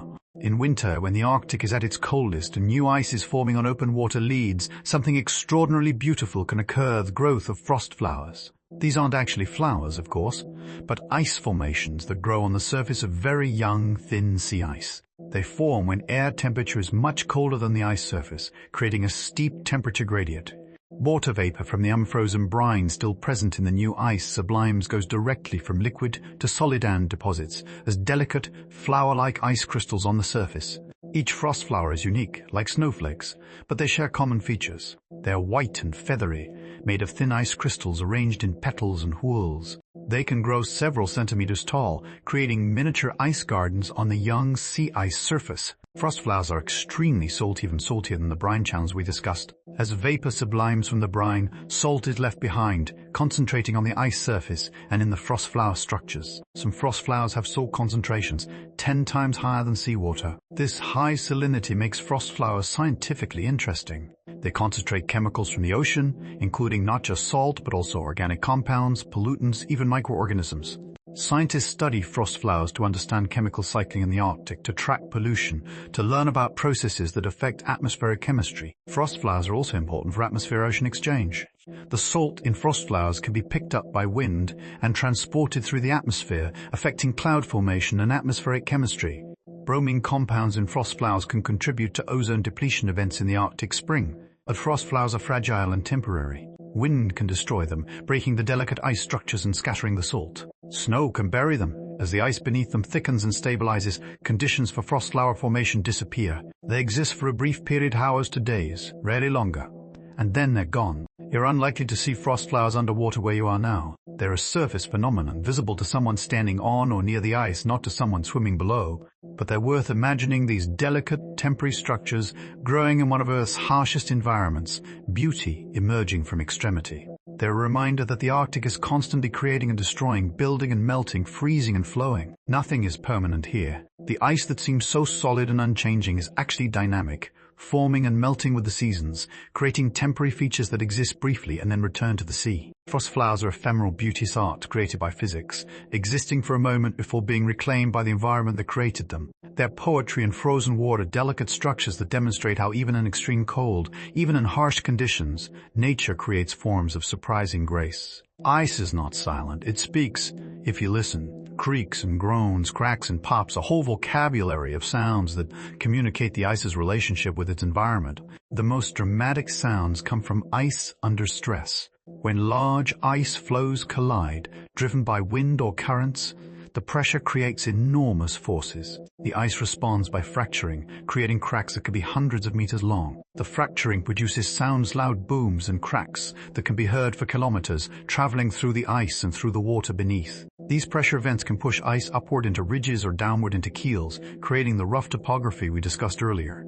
The sounds they produce are warning signals that the ice is moving, changing, responding to forces. Ice also makes sounds from thermal expansion and contraction. As temperature changes, and in the Arctic, temperatures can swing widely over the course of a day, the ice expands or contracts. This creates stress within the ice structure, occasionally releasing small fractures that produce sharp, cracking sounds. Underwater, the sounds are different but equally distinctive. When ice cracks, the sound travels through the water as a sharp report, startling fish and marine mammals. When ice melts from below, it can make fizzing or crackling sounds as air bubbles trapped in the ice are released. When snow falls on ice and then warms, it can refreeze into a crust. This crust later cracks under the weight of more snow or under the stress of ice movement, creating sounds that range from subtle ticks to sharp reports. Indigenous peoples of the Arctic have developed sophisticated knowledge of ice sounds. They can distinguish safe ice from dangerous ice by the sounds it makes when walked on, tapped with a stick, or simply listened to. Different sounds indicate different condition. Solid, thick ice sounds different from thin ice, from rotten ice, from ice with water underneath. For you, floating in the water beneath the ice, these sounds are part of the acoustic environment. They join the other sounds of the Arctic Ocean, whale calls, wind on the surface, the movement of water creating a soundscape that's unique to this environment. Scientists now use hydrophones underwater microphones to study ice sounds, building libraries of recordings, using machine learning to classify different types of sounds and what they indicate about ice conditions. These sounds can reveal where ice is forming, where it's breaking, how thick it is, how it's moving. The sounds of ice are music in their way, rhythmic, patterned, expressive. They're the ice's voice, the way it communicates its state and its changes. They're information encoded in acoustics, readable by those who know the language. Listen to the ice. It's singing its slow song, telling its story of cold and pressure, of formation and melting, of the endless cycle that has defined the Arctic for millions of years. It's a song that's changing now as the Arctic warms, but it's still being sung, still resonating through water and air. Let time compress now. Let yourself experience not just this single moment, but the passage of months. The turning of the Arctic year. Begin in winter, the polar night when the sun doesn't rise, when darkness settles over the Arctic like a blanket and stays for weeks or months depending on latitude. Underwater, the darkness is profound. No light penetrates the ice. which itself is covered with snow that blocks even the faintest twilight from the low sun circling below the horizon. This is true darkness, complete absence of photons, the kind of darkness that exists only in caves in the deep sea. Life slows down. It doesn't stop. Life persists through the winter, but it slows. Metabolisms decrease as temperatures drop. Fish become less active, moving little, conserving energy. Marine mammals continue their lives. They must breathe, must eat, but they too conserve energy, reducing activity where possible. The food web contracts. Without photosynthesis, there's no new primary production. The ice algae are dormant, not growing. Phytoplankton don't bloom. Everything is living off stored energy fat reserves, previous meals, the slow processing of detritus that continues even in darkness. Zooplankton enter diapausia dormant states similar to hibernation. Copepods sink to deeper water where temperatures are stable, their metabolism dropping to minimal levels. They're not dead, just waiting. Their life process is slowed to the point that they barely consume energy. For predators, winter is challenging. Seals must find the limited food available fish that are themselves struggling to find food. Polar bears on the ice above hunt seals at their breathing holes, using the darkness to their advantage, approaching unseen. The bears are well adapted to winter hunting, perhaps more so than to summer when ice breaks up and hunting becomes harder. In the water, Arctic cod school tightly, perhaps for warmth, perhaps for protection. They're still feeding, but less actively, taking whatever small prey they encounter. Their antifreeze proteins are at maximum concentration, protecting them from the coldest water. The ocean doesn't freeze, so the water remains liquid even in the coldest winter, but ice thickness increases. The ice ceiling grows downward, adding layers, becoming thicker, harder, more extensive. By late winter, Arctic sea ice might be 2 meters thick in many areas, more where pressure ridges have formed. Yet even in this darkness, in this cold, life persists. Bacteria continue their slow metabolism. Deep-sea organisms, already adapted to darkness, barely notice the seasonal change. The Arctic Ocean is quieter in winter but not silent, less active but not dead. Think about this as a rest period, not death but sleep. The ecosystem is regenerating, conserving energy, waiting for the return of light that will trigger spring's awakening. It's a necessary phase, this darkness, this stillness. For humans, winter darkness can be challenging, seasonal depression, disrupted sleep, a longing for light. But for the Arctic ecosystem, it's simply part of the cycle, expected and normal, no more problematic than night is for daily rhythms. The darkness will end, light will return, but for now, in the deep of winter, let yourself feel this quiet darkness, this patient waiting. And then gradually, almost imperceptibly at first, the light returns. Not suddenly. There's no single moment when winter becomes spring in the Arctic. But slowly, day by day, the sun climbs higher, stays up longer, begins to illuminate the world it abandoned months before. The first light to reach the underwater world is dim, filtered through ice and snow, barely enough to register. But it's there, measurable by instruments even if barely visible to eyes. A few photons, then more, then still more. The ice algae respond first. They're positioned right at the light source, ready to capture those first photons. Their chloroplasts activate, photosynthesis begins, growth resumes. The bloom we discussed earlier, it starts now, slowly at first, then accelerating as light increases. In the water column, phytoplankton begin their own response. Species adapted to low light start growing first. Others wait for more light, more warmth, better conditions. The water begins its shift from winter clarity beautiful but biologically poor towards summer productivity cloudier with plankton but richer in life. Zooplankton wake from diapause. Copepods rise from depth, resuming their feeding, growing, reproducing. Their population begins the exponential growth that will peak in late spring or early summer. Krill emerge from under-ice habitats swarming in the water, grazing on algae. Fish become more active. Winter lethargy gives way to spring energy. They're hungry after a winter of reduced feeding, and they respond to the increasing food availability. Arctic cod follow the algae blooms, positioning themselves where food is most abundant. Seabirds return from southern wintering grounds. Guillemots, little auks, puffins. They arrive in massive numbers, nesting on cliffs, diving into the ocean to catch fish. Their presence connects the Arctic ecosystem to other regions, importing nutrients from southern seas, transferring energy from ocean to land through their guano. Seals become more active following the fish fattening on the spring abundance. Females haul out onto ice to give birth, having timed their pregnancy so pups are born in spring when food is available for the nursing mothers. Whales migrate north following the receding ice edge, accessing feeding grounds that were ice-covered in winter. Bowheads, belugas, narwhals They time their migrations to coincide with peak productivity, arriving when food is most abundant. The return of light triggers all of these, a cascade of biological responses, each species responding to light directly or responding to other species that responded to light.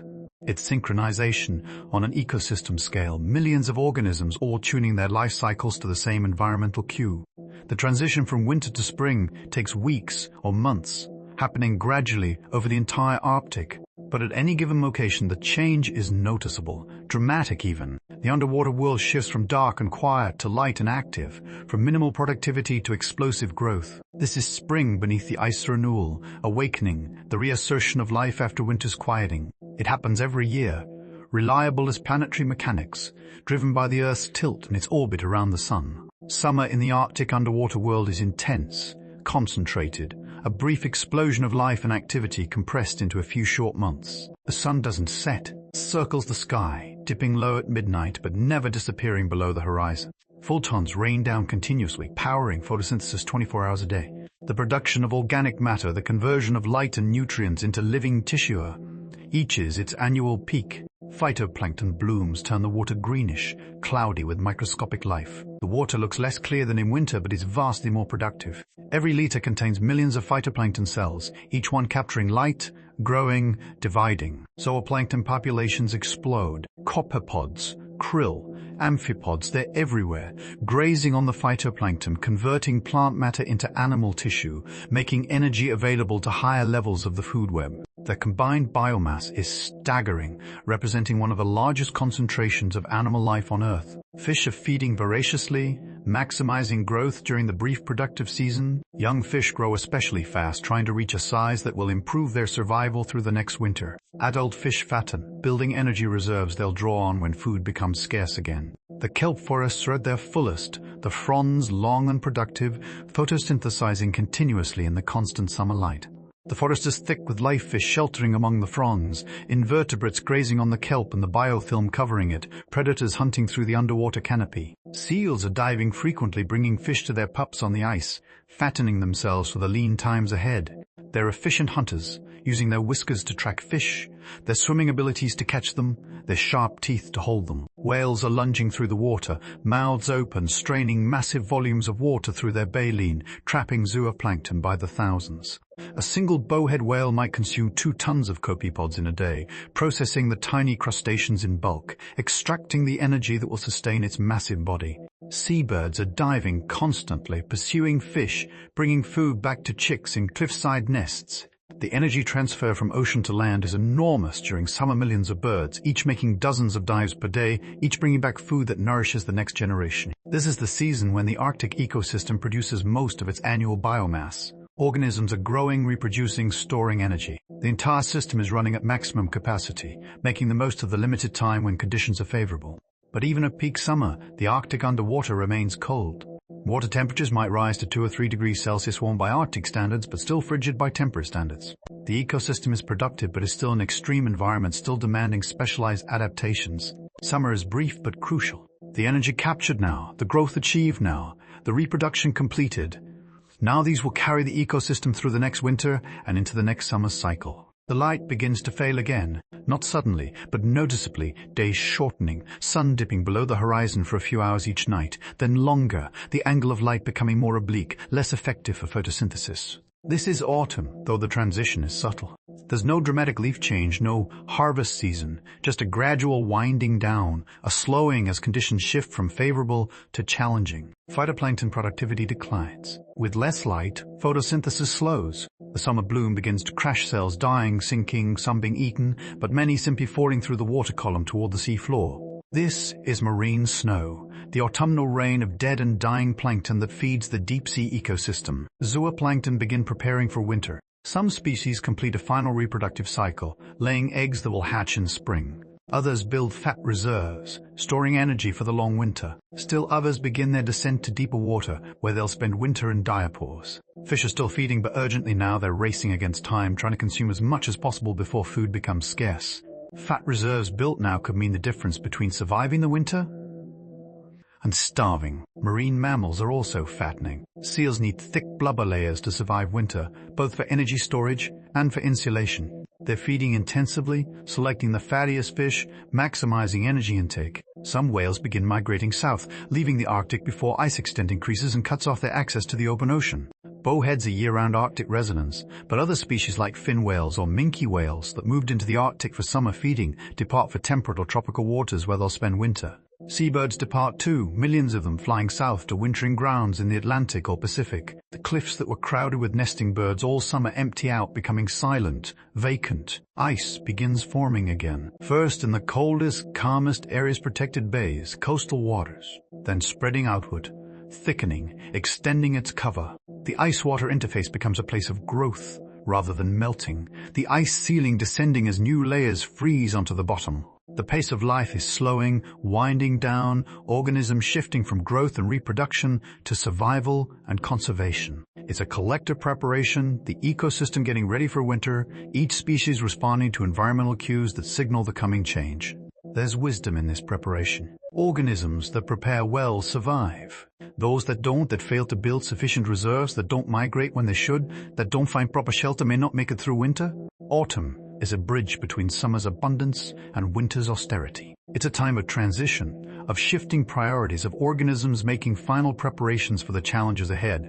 And you, watching this seasonal change, can feel the shift, the gradual quieting, the dimming light, the sense of the ecosystem gathering itself, settling in, preparing for the darkness to come. The year turns back to winter. The circle completes. The sun drops below the horizon and doesn't return. Darkness settles over the Arctic Ocean once again, just as it did last winter, and the winter before that, and every winter for millions of years. This is the rhythm of the Arctic light and dark, growth and dormancy, abundance and scarcity. These cycles are reliable, predictable, driven by the tilt of the Earth's axis in its orbit around the sun. They're as certain as mathematics, as regular as a clock. Life in the Arctic has evolved with these cycles. Every organism here is adapted to them, has structured its life history to match them. Reproduction times, growth periods, migration patterns all are synchronized to the annual rhythm of light and dark. The cycles provide structure, predictability. Organisms can evolve strategies that depend on seasonal patterns because those patterns are reliable. A fish that times its reproduction to coincide with the ice algae bloom can count on that bloom happening at approximately the same time each year. But the cycles are changing now. The Arctic is warming faster than any other region on Earth. Ice is forming later, melting earlier, becoming thinner. The timing of spring bloom is shifting. Species are arriving at different times than they historically did. These changes are creating mismatch times when one organism is ready for something that hasn't happened yet or has already passed. A fish whose larvae hatch expecting to find abundant ice algae, but the bloom has already come and gone. A bird arriving to nest but finding no ice to rest on, no predictable food sources. The circle is still turning, but it's wobbling, becoming irregular. The deep rhythms that have structured Arctic life for millennia are being disrupted. Yet the Arctic ecosystem has survived changes before. It survived the end of the last ice age, when warming transformed the region. It survived cooling periods, warming periods, changes in ocean circulation. It's resilient, adaptable, capable of reorganizing in response to new conditions. The question is whether the current rate of change is too fast, whether organisms can adapt quickly enough, whether the ecosystem can reorganize before critical components are lost. For now, in this moment, the cycles continue. Winter follows autumn, follows summer, follows spring. Light returns and fades, returns and fades. Ice grows and melts, grows and melts. Life blooms and quiets, blooms and quiets. These cycles are comforting in their regularity. They're a reminder that change is natural, that growth alternates with rest, that darkness is temporary, that light returns. As you float in the Arctic Ocean, you're connected to these cycles. Your own life has rhythms, waking and sleeping, activity and rest, seasons of growth and seasons of quieting. You're part of the same planetary patterns that govern the Arctic, driven by the same sun, subject to the same rotation of the Earth. Let the cycles soothe you. Let the knowledge that spring follows winter, that light returns after darkness, that life persists through changes, let these truths settle into your mind as you prepare for your own rest. Descend one more time, deeper than before, past the layers we've explored, down to where the water is ancient and the darkness is complete. We're going to the deep Arctic basin now, to the places where seasonal cycles don't penetrate, where time moves differently. At the surface, seasons matter. Light changes, temperature changes, ice forms and melts. But as you descend, these variations dampen, attenuate, eventually disappear. The deep water is stable, unchanging, insulated from surface processes by hundreds or thousands of meters of water above. The temperature here is constant year-round cold, just above freezing, but not varying with seasons. There's no warmer summer, no colder winter, just the same cold, patient, eternal. The darkness is complete. No seasonal variation in light, no summer abundance or winter scarcity. Just darkness. The same darkness in June as in December. Photons unable to penetrate this deep. Organisms unable to use vision even if they have eyes. The pressure is enormous. Hundreds of atmospheres at the deepest points in the Arctic basins. But it doesn't change with seasons. It's set by the depth of water above, by gravity pulling on that mass of water. As constant as the darkness, as stable as the temperature, life here operates on its own time scale. Organisms grow slowly, every slower, adding tiny amounts of tissue over years or decades. Reproduction might happen once every several years when conditions happen to align. Death and decay are slow too. Bacterial metabolism proceeding at rates dictated by the cold temperature and high pressure. Food arrives from above the marine snow we've mentioned, the constant gentle rain of organic particles settling through the water column. This input varies somewhat with seasons at the surface, but by the time it reaches the deep basin, the variation is smoothed out, dampened, almost imperceptible. The organisms here don't respond to seasons because there are no seasons to respond to. Their lives are structured around other rhythms, chemical gradients, currents, the availability of settling food particles. But not light and dark, not warm and cold, not the cycles that dominate surface ecosystems. This is the realm below the seasons, beyond the reach of the sun's annual cycle. It's governed instead by geological time, by ocean circulation patterns that shift over decades or centuries, by the slow accumulation of sediment and the patient work of bacteria. For you, arriving in this deep stillness, it's like leaving time itself. The urgency of seasons, the pressure to grow and reproduce before winter comes, the race to fatten before food disappears, none of that exists here. There's just the eternal present, the timeless now. Water that hasn't seen the surface in centuries. Organisms that live their entire lives in unchanging conditions. Processes that happen so slowly they're measured in geological rather than biological time. This is as close as life gets to stopping without actually stopping. This is patience, elevated to a principle. Slowness as a way of being. The sediment beneath you at this depth is unimaginably old. Not the surface layer that's relatively recent, perhaps a few thousand years, but beneath that, layer upon layer stretching back millions of years. Think about that for a moment. Millions of years. The particles you're resting on were settling here before humans existed, before many modern species existed, during eras when the Earth was configured differently. The accumulation rate here is perhaps a millimeter per 1,000 years. 1 millimeter. In a human lifetime of 80 years, less than 1/10 of a millimeter of sediment will accumulate. In the entire span of recorded human history, about 5,000 years, perhaps 5 millimeters, half a centimeter. At this rate, a meter of sediment represents 1,000,000 years. The cores that scientists drill through this sediment are time machines, each layer a chapter in Earth's history. They read these cores like books, interpreting the chemical signatures, the fossils, the magnetic orientations that reveal how the planet has changed. But lying here on the surface, you're not thinking about history. You're experiencing patience on a scale that makes human patience seem frantic. This sediment has been accumulating grain by grain, particle by particle for epochs. It will continue to accumulate long after humanity is gone, long after our cities have crumbled, long after any evidence of our existence has been eroded away. The sediment doesn't care. It has no awareness, no intention. It simply receives what falls upon it, accumulates what settles, builds its layers with the patient inevitability of gravity and time. There's something profoundly peaceful about this. The sediment isn't trying to do anything, isn't working toward any goal. It's just being what it is, a surface where particles settle, a foundation that grows imperceptibly upward, a record of time passing. You could rest here forever and barely disturb the sediment. Your body would eventually become part of it, decomposing, breaking down into constituent molecules, being incorporated into the layers, becoming part of the geological record that some future scientist might sample and analyze.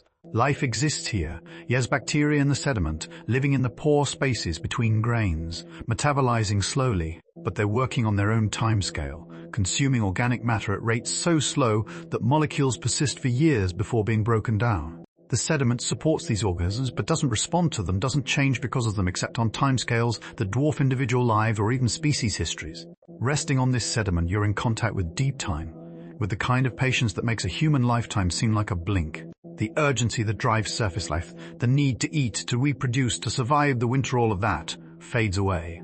There's just the slow work of accumulation, the patient building of layers, the eternal present of the deep-sea floor where nothing changes quickly but everything changes eventually. The water around you at this depth is ancient in a different way than the sediment. The sediment is old because it's been here accumulating for millions of years. But this water is old because it's been water, been these specific molecules for millions of years, but it's only recently arrived at this particular spot. Deep ocean circulation moves water slowly. This water might have last been at the surface 200 years ago, or 500 or more. It sank in the North Atlantic or the Norwegian Sea, places where cold, salty surface water becomes dense enough to sink, and has been circulating through the ocean basins ever since. It's traveled slowly, a few centimeters per second, maybe less. It's crossed ocean basins over decades, moving in currents you can't see or feel but which are real, driven by density differences and the rotation of the Earth. This water carries memory in a sense. Its chemical composition reflects the surface conditions when it last saw sunlight. Scientists can measure oxygen isotopes, carbon isotopes,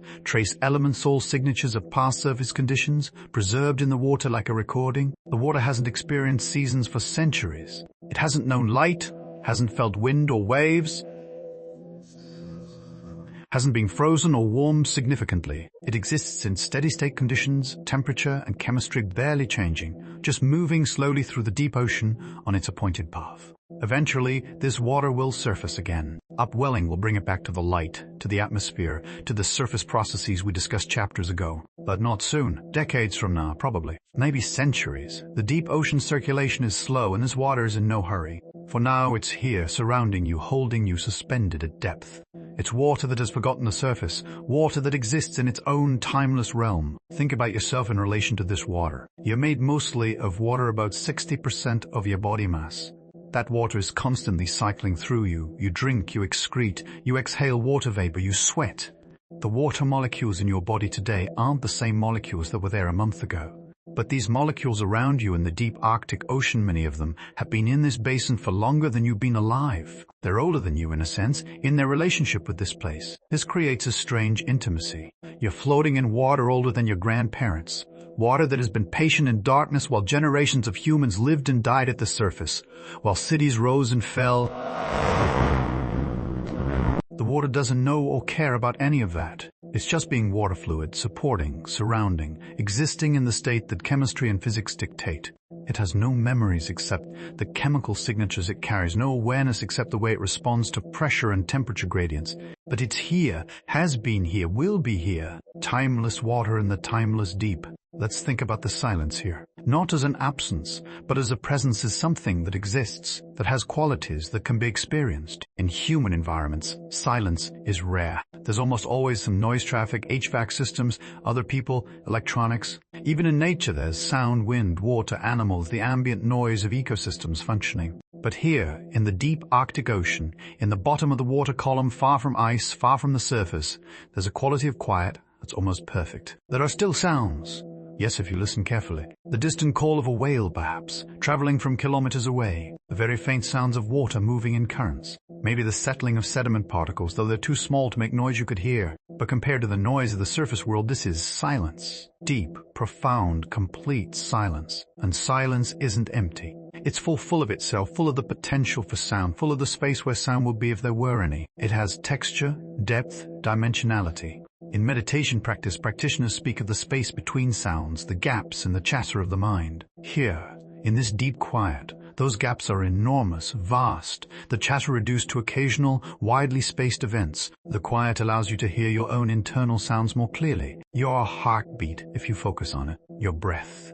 The small sounds of your body functioning, blood flowing, joints moving, the tiny, inevitable noises of being alive. But even these sounds are muted, softened, absorbed by the patient water around you. This quiet is not lonely. Loneliness is an emotion, a social state, a feeling that arises from the absence of desired connection. But this quiet doesn't feel like absence. It feels like presence, the presence of water, of depth, of stillness. It's the kind of quiet that allows rest. Not restless quiet where you're waiting for something to break the silence, but restful quiet where the silence itself is soothing, comforting, enough. Many people find it difficult to be truly quiet. The mind generates noise thoughts, worries, plans, memories. Even when the environment is silent, internal noise continues. But imagine this deep quiet extending inward. Imagine your thoughts slowing, spacing out, becoming less frequent and less urgent.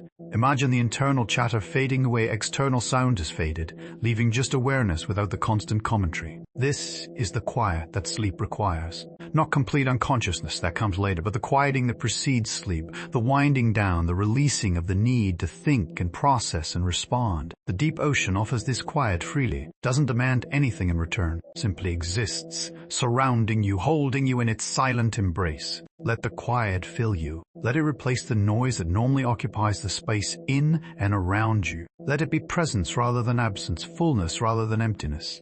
This is the gift of the deep, silence so profound it becomes its own kind of music. And now, finally, let yourself rest completely. You've descended through every layer of the Arctic Ocean. You've seen the ice and the water, the organisms and the ecosystems, the light and the darkness. You've experienced the seasons, the cycles, the timeless depths. Now rest. The cold water holds you, neither pushing nor pulling, just supporting. The pressure surrounds you evenly from all sides, defining your boundaries, making you aware of where you end and the ocean begins. The darkness is complete, requiring nothing from your eyes, allowing them to rest. You're at the bottom of the world, in a sense. The deepest part of the Arctic Ocean, the place where everything settles, where everything comes to rest. And it's peaceful. Profoundly peaceful, in a way that surface places can never quite achieve. There's nothing you need to do, nothing you need to accomplish. No tasks, no obligations, no one requiring anything from you. The deep ocean doesn't care what you've done or what you haven't done. It simply holds you, accepts you, allows you to exist without judgment or expectation. The ancient water, the patient sediment, the timeless darkness, these aren't demanding anything. They're just being what they are. And you can just be what you are. No performance necessary, no improvement required, just being, just existing, just resting. This is what the Arctic Ocean has been offering all along. Not facts and information, though you've learned those too, but rest, the kind of deep, genuine rest that comes from releasing the need to be anywhere else, do anything else, think about anything else. The world above continues. Ice forms and melts. Whales swim and sing, fish school and hunt. Seasons turn, but none of that requires your attention or participation. It happens whether you're thinking about it or not, whether you're awake or asleep. And right now, in this deep place, you can let it happen without you. You can release your grip on consciousness, on awareness, on the need to process and understand. You can sink into the darkness the way marine snow sinks through the water, columnantly, slowly, inevitably, moving toward rest. The Arctic Ocean has been here for millions of years. It will be here for millions more. It holds the patient sediment, the ancient water, the simple organisms that live in the deep. It does this work without effort, without struggle, just by being what it is. And you can rest here, held by this ancient ocean, surrounded by this timeless darkness, supported by this cold, patient water. You can let the quiet fill you. Let the stillness become your own stillness. Let the peace of the deep become your peace. Rest now. The peaceful world beneath the ice will keep watch. The ocean will continue its slow work, and you can simply drift gently, softly into sleep. The Arctic Ocean will be here when you wake. But for now, there's only rest, only peace, only the timeless stillness of the deep.